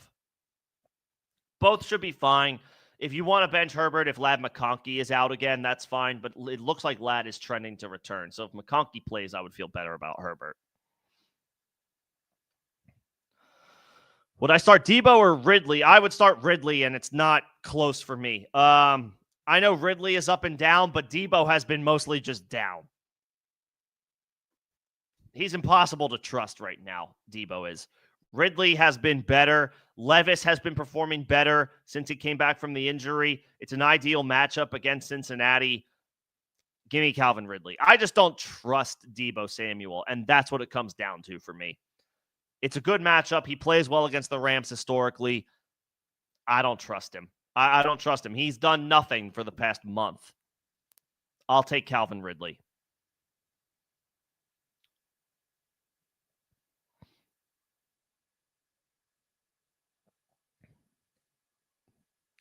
Spears and Miller, good pickups, and congrats on being 11-3. Are you 11-3 and you're having to play a playoff game tonight? You don't have a bye week? That's crazy. Unless you just have Puka tonight but no matchup. But if you have a matchup at 11-3, then that's insane. If you don't have a bye week, I would hope you have a bye week. Tracy or McCormick? I gotta play Tracy. I like Sincere McCormick, and I know I like what he's doing, and I like what we're seeing, and I think he's going to continue to get opportunities, even if Alexander Madison comes back this week. But that's just the thing. I believe Madison is coming back this week, so now I don't know what that backfield's going to look like. Even though McCormick deserves to continue to get most of the opportunities. Yeah, Madison practiced in full today. I'll take Tracy. I want to see more from McCormick. I hope that the Raiders continue to give McCormick most of the work. But with Alexander Madison coming back, this could make for a disappointing development. I hope this isn't the case. But if they get Madison involved again at the expense of McCormick, that's going to make McCormick difficult to trust. Tracy, on the other hand, we know he's getting the ball as the main guy for the Giants.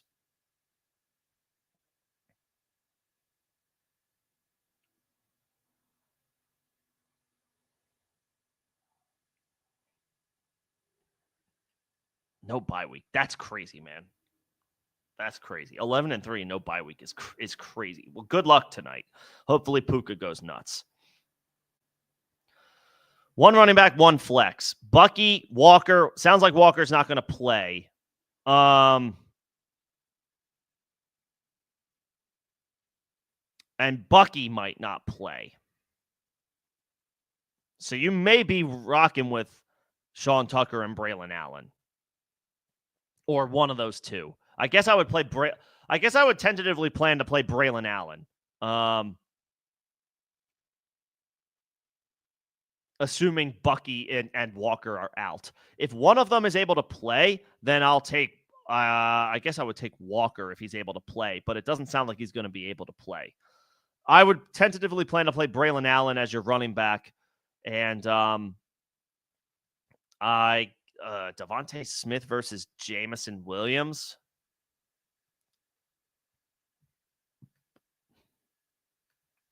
I feel like Devontae's been kind of quiet recently. I know he caught a touchdown this past week.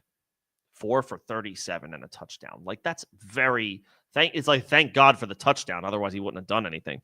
Devontae Smith has not really done much of anything since week 9. Excuse me, week 9. He didn't do anything against Dallas because he didn't have to. This could be a game where he gets back on track.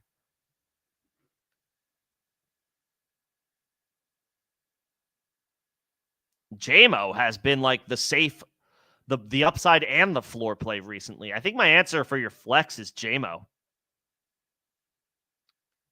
I would play Jamison Williams. And it's a potential shootout. We got a potential shootout brewing in Detroit between the Bills and the Lions. So JMO as the upside play over Devontae. That's where I would go. As far as your tight end between Freiermuth and Ertz, I'll take Ertz. Again, he's been over the past 2 months of the season, he's the tight end 7 in fantasy points per game, playing a very beatable team in New Orleans. I'll take Ertz.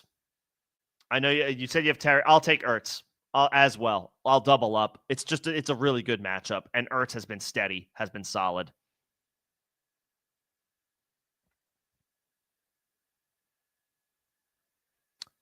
Derek, I apologize. I missed this question a little while ago. Charbonnet ahead of Gibbs and Montgomery if Walker is out. If Walker is out, I think I would agree with that. I think I would actually agree with that. Starting Charbonnet without Kenneth Walker over Gibbs and Monty is not crazy. Now, I want to play all 3 if I can. I want to play at least 2 if I can. I guess Montgomery would be the odd man out, unfortunately. But if Kenneth Walker is out and he didn't practice for the second straight day today, yeah, I would put Charbonnet probably in my top 15 flex rankings for the week. And Gibbs might be in there. But I would probably put Charbonnet over them both because Charbonnet is going to get all the work.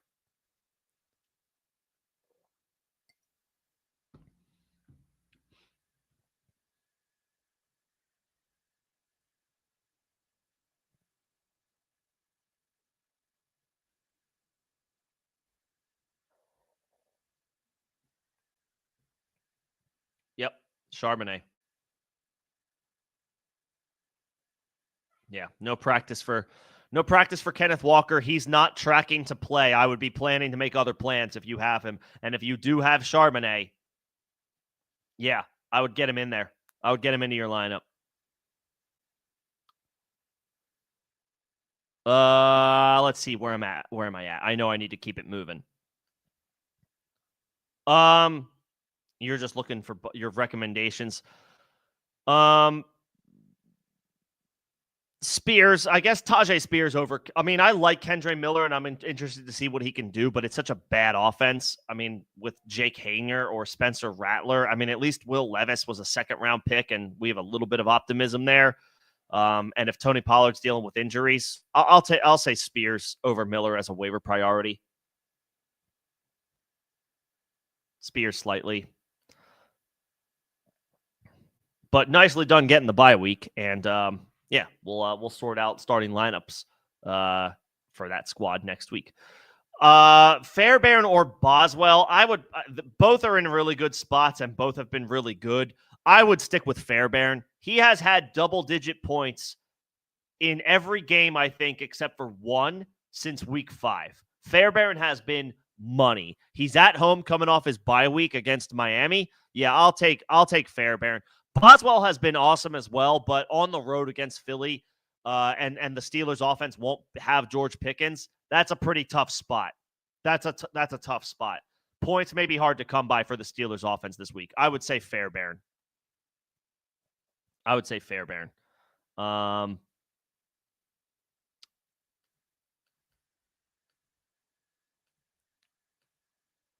Yeah. I think he's kicker 2 on the season, I think, and he'll probably finish as kicker 1. Do I drop Bigsby for Spears? You could. Spears is worth a stash. Like, Bigsby gets the groundwork, ETN gets the passing down work. Both are impossible to trust. The Jets are not a good team or not a good defense to run on.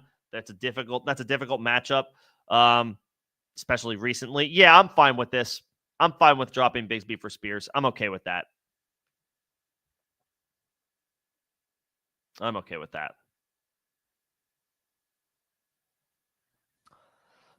I would probably take Washington over the Chiefs. Both are in good spots. Jameis Winston is a turnover machine, so Kansas City can absolutely capitalize there.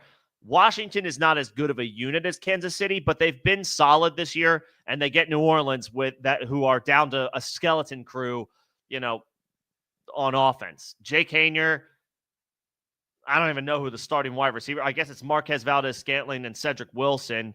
There's no Taysom Hill, so it's Jawan Johnson and Foster Moreau trying to do something with Jake Haener at quarterback, and Alvin Kamara is dealing with an illness that has held him out of practice for two practices.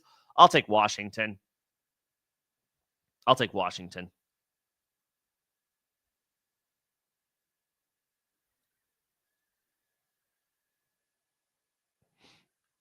Lucius, I see you sent a super. Thank you so much. Appreciate that. Rachaad White, Garendo, Neighbors. What's the scoring?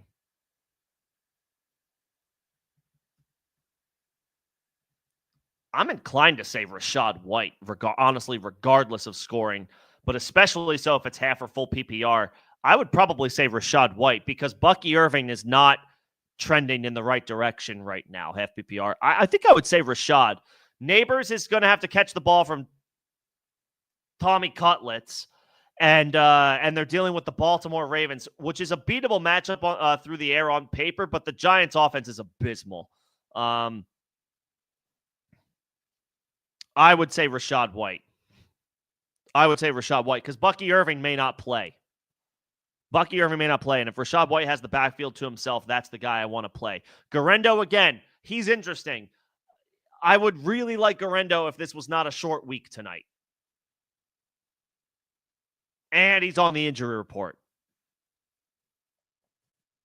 I'll play White. I'll play Rachaad White, who doesn't carry an injury designation, and Bucky Irving is carrying an injury designation.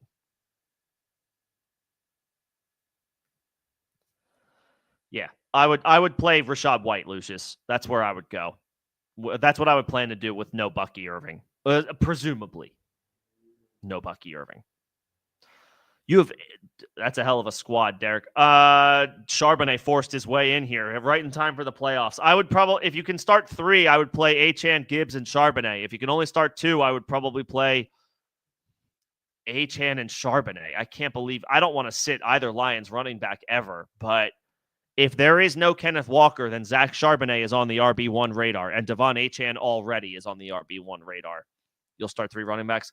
I mean, salute David Montgomery. He's been a stud all year long, but I think he needs to hit the pine for Charbonnet. I would play Achane, I would play Gibbs, and I would play Charbonnet. Assuming Kenneth Walker is out, which it looks like he will be. Yeah, I feel it. I understand. It's a difficult situation to move off of a guy like David Montgomery. But if Kenneth Walker is out, Zach Charbonnet is an RB1.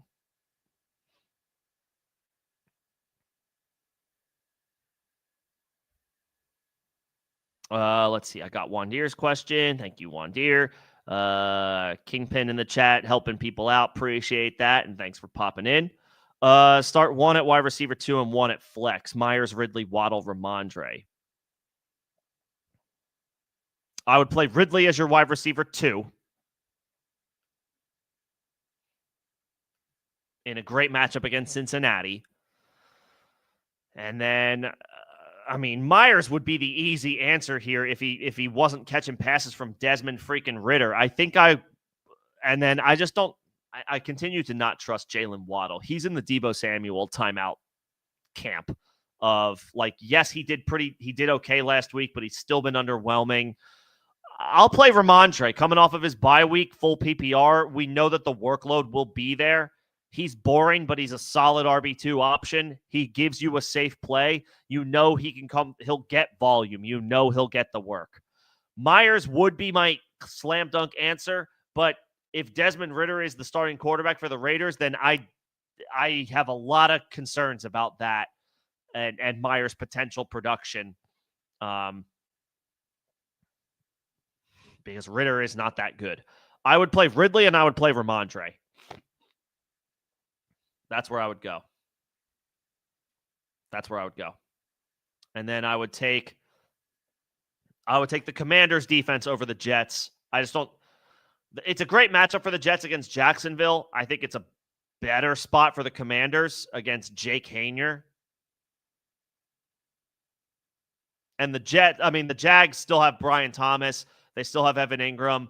The Saints are down to bare bones on offense.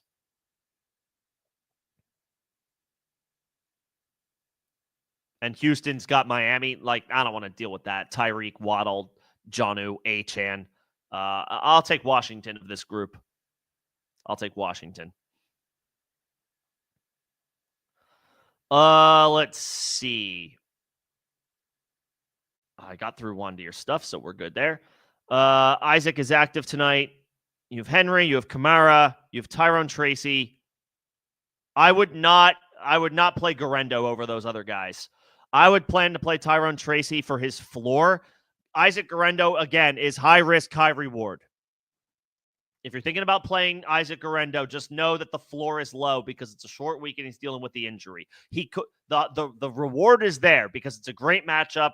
Garendo's going to get work if he's feeling okay. That's the question. How healthy is the foot?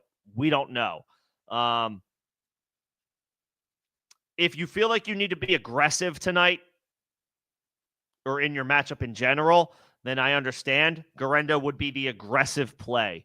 Tyrone Tracy should be fine, even though it's a tough matchup against the Ravens, because he got 10 targets last week. His target usage, in the passing game has gone up.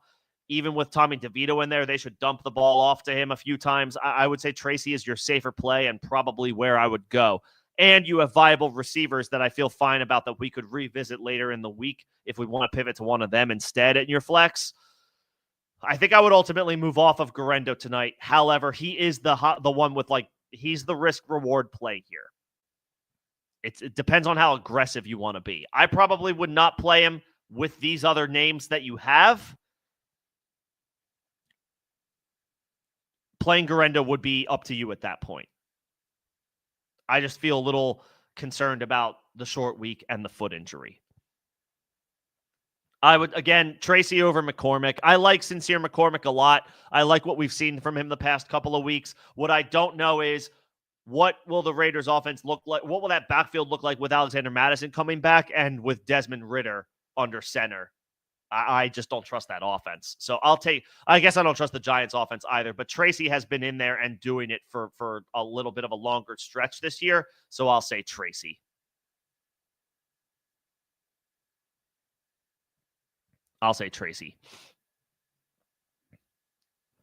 Izzy Abanikanda being out is a good sign for Guerrero. That is a good call. It's just it's really high risk, high reward.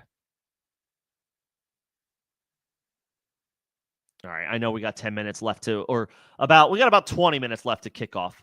So appreciate everybody's patience. Thanks for everybody coming in tonight. Congratulations again to everybody making the playoffs. Let's get these dubs. I got through my members. If Pollard is out, Mooney, Tillman, Brian Thomas, Marvin Harrison. Mooney? Mooney's been awesome this year.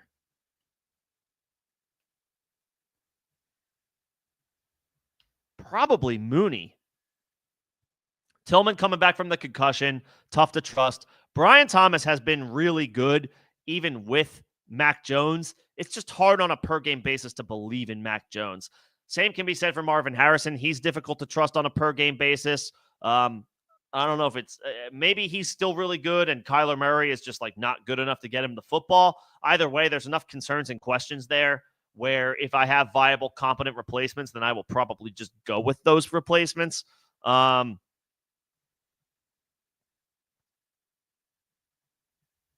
Yeah, I'll take Mooney. He's been really good this year. I know Kirk Cousins has been awful recently, but the Raiders are a get-right matchup.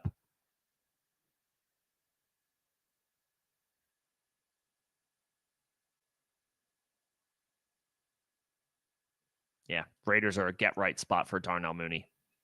Let's see. I got my member questions. This is where I'm at.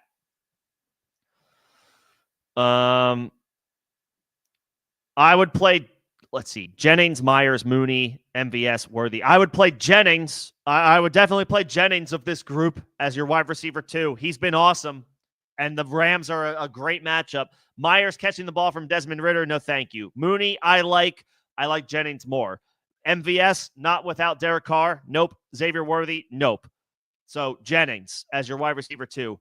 And then your RB1 and 2. We're probably not going to have Brees. We're probably not going to have Walker. You play Kyren Williams and you play Zach Charbonnet and you set and forget it. Kyren tonight for sure. Walker if he plays. Charbonnet if he doesn't. That's straightforward for me there. And you're playing George Kittle tonight. He has been the tight end 1, if not the tight end 2 all season long. Get George Kittle slam dunk for sure.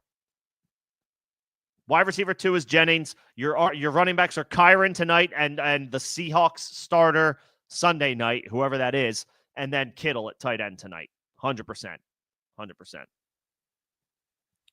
Let's see. I got Derek's questions. One more time about Guerrero. He is high risk, high reward. He could come through in a great matchup and he gets all the work, but he is dealing with a foot injury. It's a short week, and generally speaking, backfields utilize the ancillary options, the backup guys a little bit more on the short week to help keep the starter fresh. He could come through in a great matchup. He could be kind of pedestrian as he kind of works through a foot injury and a short week. Of these options, though, in full PPR, I don't trust Debo. I don't trust ETN. And I want to believe in Devontae Smith, but he's difficult to trust. He's difficult to trust right now because of the Eagles' passing offense. Their woes are well documented at this point. Oh, man. It's risky for the biscuit. It's high risk, high reward. This would be a situation I do think I would suggest playing Guerrero and hoping for the best. I don't trust Debo. I don't trust ETN. I love Devontae Smith, but I don't trust him right now either because I don't trust the Eagles passing attack at the moment. Could they get back on track? Sure. Is this the week where it's going to happen? That's another story.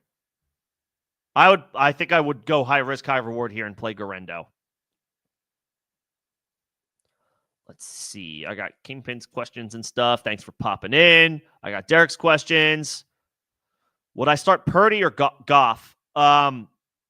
Purdy looked a lot better last week. Actually, no, excuse me. Sorry. I was thinking about the injuries from the past couple of weeks. 325 passing yards, 2 touchdowns last week. Rams are a great matchup tonight. It is raining. It's raining in Santa Clara, so that's my one concern with Brock Purdy. If you think you can play it safe, this is where I'll go. If you think you can play it safe and you can play the safe quarterback, that would be Goff. If you think you need to be aggressive, if you feel like you're an underdog and you need to swing for the fences, then I would say Purdy. The matchup is spectacular, but the rain in the forecast, no Trent Williams, and an underperforming Deebo Samuel and no Christian McCaffrey make it a little bit more of a concern for Brock Purdy to come through. Again, the matchup is spectacular, and he came through in a worse matchup last week, Purdy did. So he should be fine, but it is a short week. He's still down Trent Williams, and it's raining in Santa Clara tonight. So that's a little bit of a concern. Goff is going up against the Buffalo Bills, so we can expect a shootout, and they're playing in the Dome, so there's no weather concerns there. The problem with Goff is the Lions are so great that there are games where Goff doesn't need to do all that much. So that's the downside of Goff. I would say in this game, it's more likely than not that Goff is going to have to be leaned on and relied upon because they're playing Josh Allen and the Buffalo Bills. I would say Goff is your safe play, and that might be where I go. Purdy is your aggressive play if you think you need to swing for the fences. He played very well last week. I don't know if he'll replicate those numbers in a division game on a short week in the rain. But he is good enough to come through. And we're sitting one between Amon-Ra, London, Judy, or Jawan Jennings.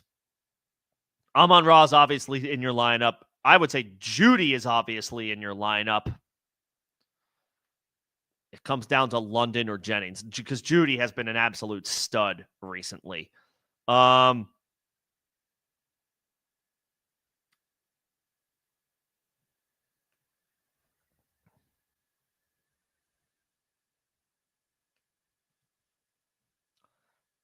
Jennings,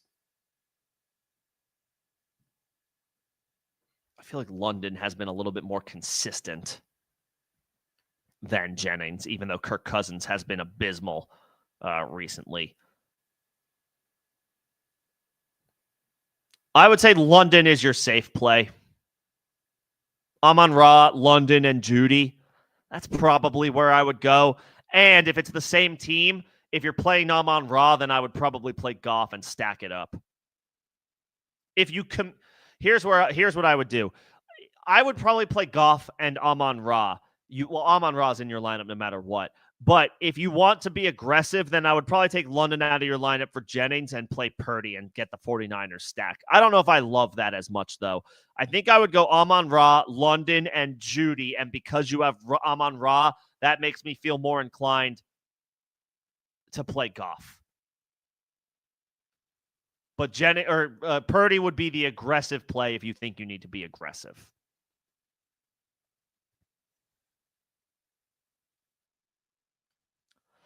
Yeah,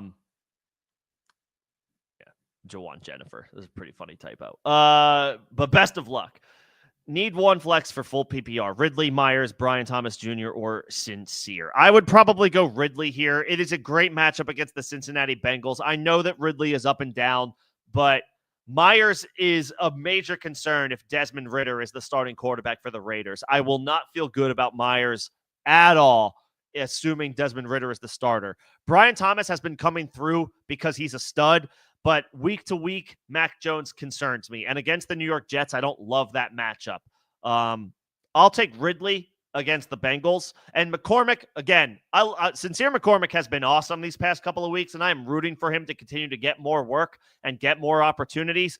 I just don't know if he will with Alexander Mattison coming back. And again, Desmond Ridder's the starting quarterback. That makes a bad Raiders offense even worse. Ridley would be my answer here. Ridley's my answer here.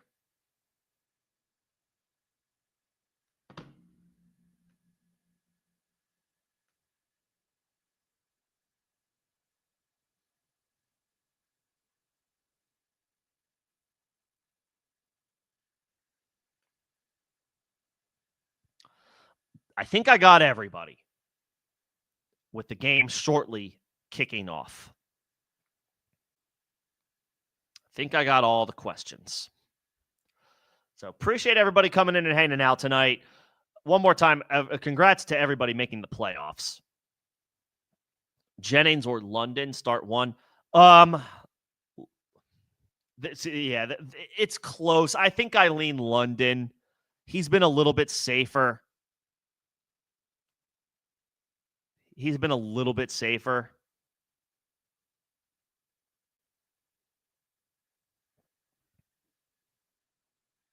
Like, we're talking about razor thin, razor thin differences in projections for these two guys. Jennings has been awesome and is maybe more of the ceiling play. But on a short week in the rain, his floor is probably lower. London, full week, of preparation against the Raiders. Kirk Cousins has been awful, but London has been pretty safe. So I probably would go London. But it's a viable question because Jennings has been great. And then Otten or Hawkinson. I feel like Hawkinson had a decent. Didn't Hawkinson have a decent week last week? Otten did too. He had 70 receiving yards, and it's a little bit of a tougher matchup against the Chargers. Hawkinson gets the Bears.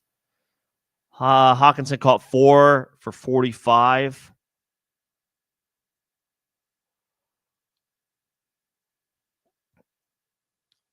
Hawkinson's past 4 games, 4 for 45, 3 for 28, 7 for 114 against the Chicago Bears, his Week 15 opponent, and then 2 for 13. So he's had 3 down weeks in the past month and 1 excellent week.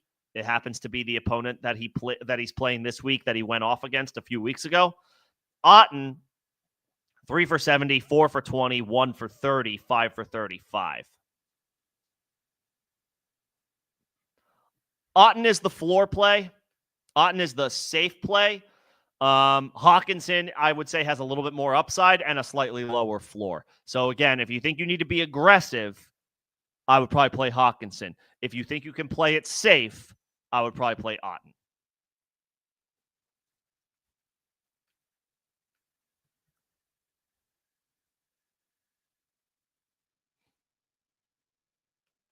And then Tank Dell or Cade Otton. I typically hate playing multiple tight ends in my lineup unless it's a tight end premium scoring, which I assume it might not be for your league. If it is, then I would definitely play Otten. But I'm not a fan of playing multiple tight ends. I know Tank Dell has been disappointing this year. Hell, most of Houston's offense, not most. CJ Stroud has been disappointing this year. Nico Collins and Joe Mixon are freaking awesome. But CJ Stroud has been pretty pedestrian this year, and Tank Dell has fallen off with him. But I would rather play a starting wide receiver than a starting tight end in a vacuum 10 times out of 10. I don't want to play 2 tight ends. I'd rather play Tank Dell over Cade Otton.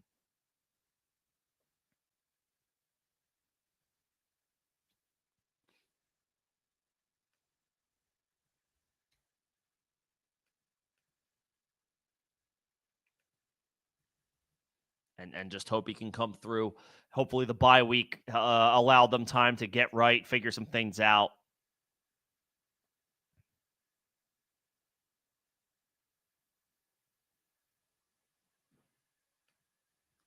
And hopefully they come out swinging on Sunday against the Dolphins. I'll take Dell over Otten. And then Dell or Adunze. Dell. I mean, I know he bottomed out week 13. Dell did, but week 12, 3 for 72. Week 11, 4 for 54. Week 10, 5 for 39. None of these performances are that stellar. But the problem is Odunze is up and down because of DJ Moore and Keenan Allen. Dell, we know, will be on the field for every play for Houston. So that's the slight difference for me. I would probably play Dell and hope for the best.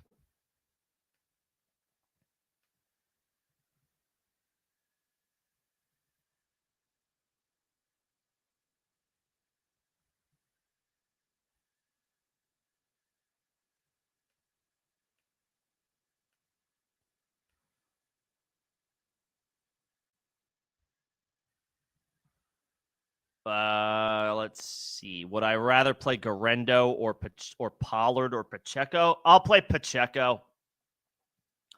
Garendo, I'm a little worried about. Again, he's high risk, high reward, but the foot injury and the short week do bring some cause for concern for me. I think he'll be fine, but I don't like gambling on Thursday Night Football if I don't have to.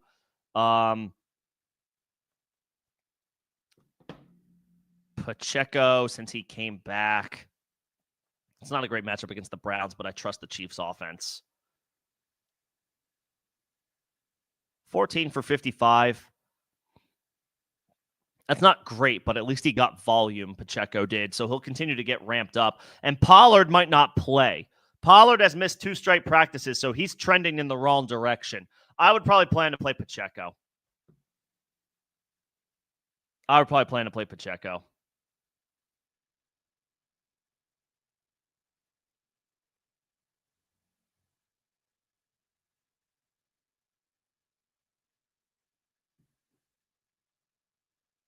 Yeah.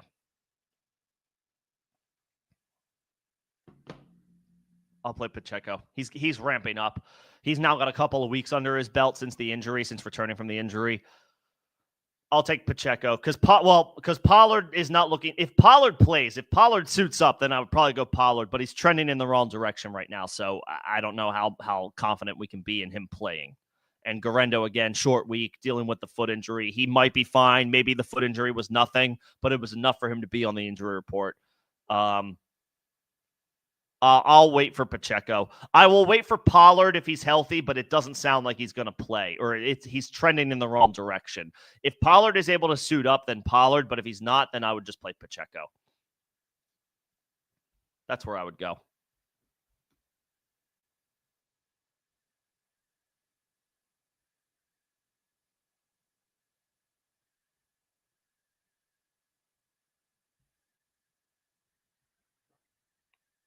Okay. Now we are at the end of the chat. We got a few more minutes here before kickoff, so I will keep tabs if there are any last minute questions. Again, one more time, I will be live again Saturday, 5 p.m. Eastern, ahead of Week 15, ahead of the first week of the playoffs. For more start-sit help, we will have the full complement of practice and injury updates available to us to help determine what we ultimately want to do with our lineups for the first week of the playoffs. So I'll be here 5 p.m. Eastern on Saturday to help sort that out. You can also join me in Discord. Second link in the description of this stream and all the videos and streams on the channel. Evergreen invite. You can crowdsource from the community over there, and I can try to make myself a little bit more available over there during the playoffs as well. But if there is nothing else, I think that will do it for me as we get closer and closer to kickoff. Thank you, everybody, for coming in tonight. Again, best of luck in the playoffs. Congratulations on making the playoffs. Hopefully we can all bring home a playoff victory after this weekend. We're all talking shop again in Week 16 for the semifinals. Special shout out to the members that I saw tonight. I saw Derek. I saw MVM. I saw E111. I saw Crumply Heads. I saw Greg. I saw He Hate Me. Let me see. Was there anybody else? I think that was it for the members. So special shout out to them. T-Man, Wandir, Lucius, thank you for the supers. Very kind of you. Appreciate the support of the channel. And everybody, of course, for coming in and hanging out tonight. Hopefully I ultimately am able to steer you in the right direction as far as my thoughts as it pertains to your start sit questions. 5 p.m. Eastern on Saturday. I will be back for more start sit help ahead of week 15. Best of luck tonight. If you have stuff going on this evening, hopefully it goes in your favor and we kick off our playoff matchups the right way. Thanks, everybody. Enjoy the game. Congrats on making the playoffs. Let's kick things off with a bang. Enjoy.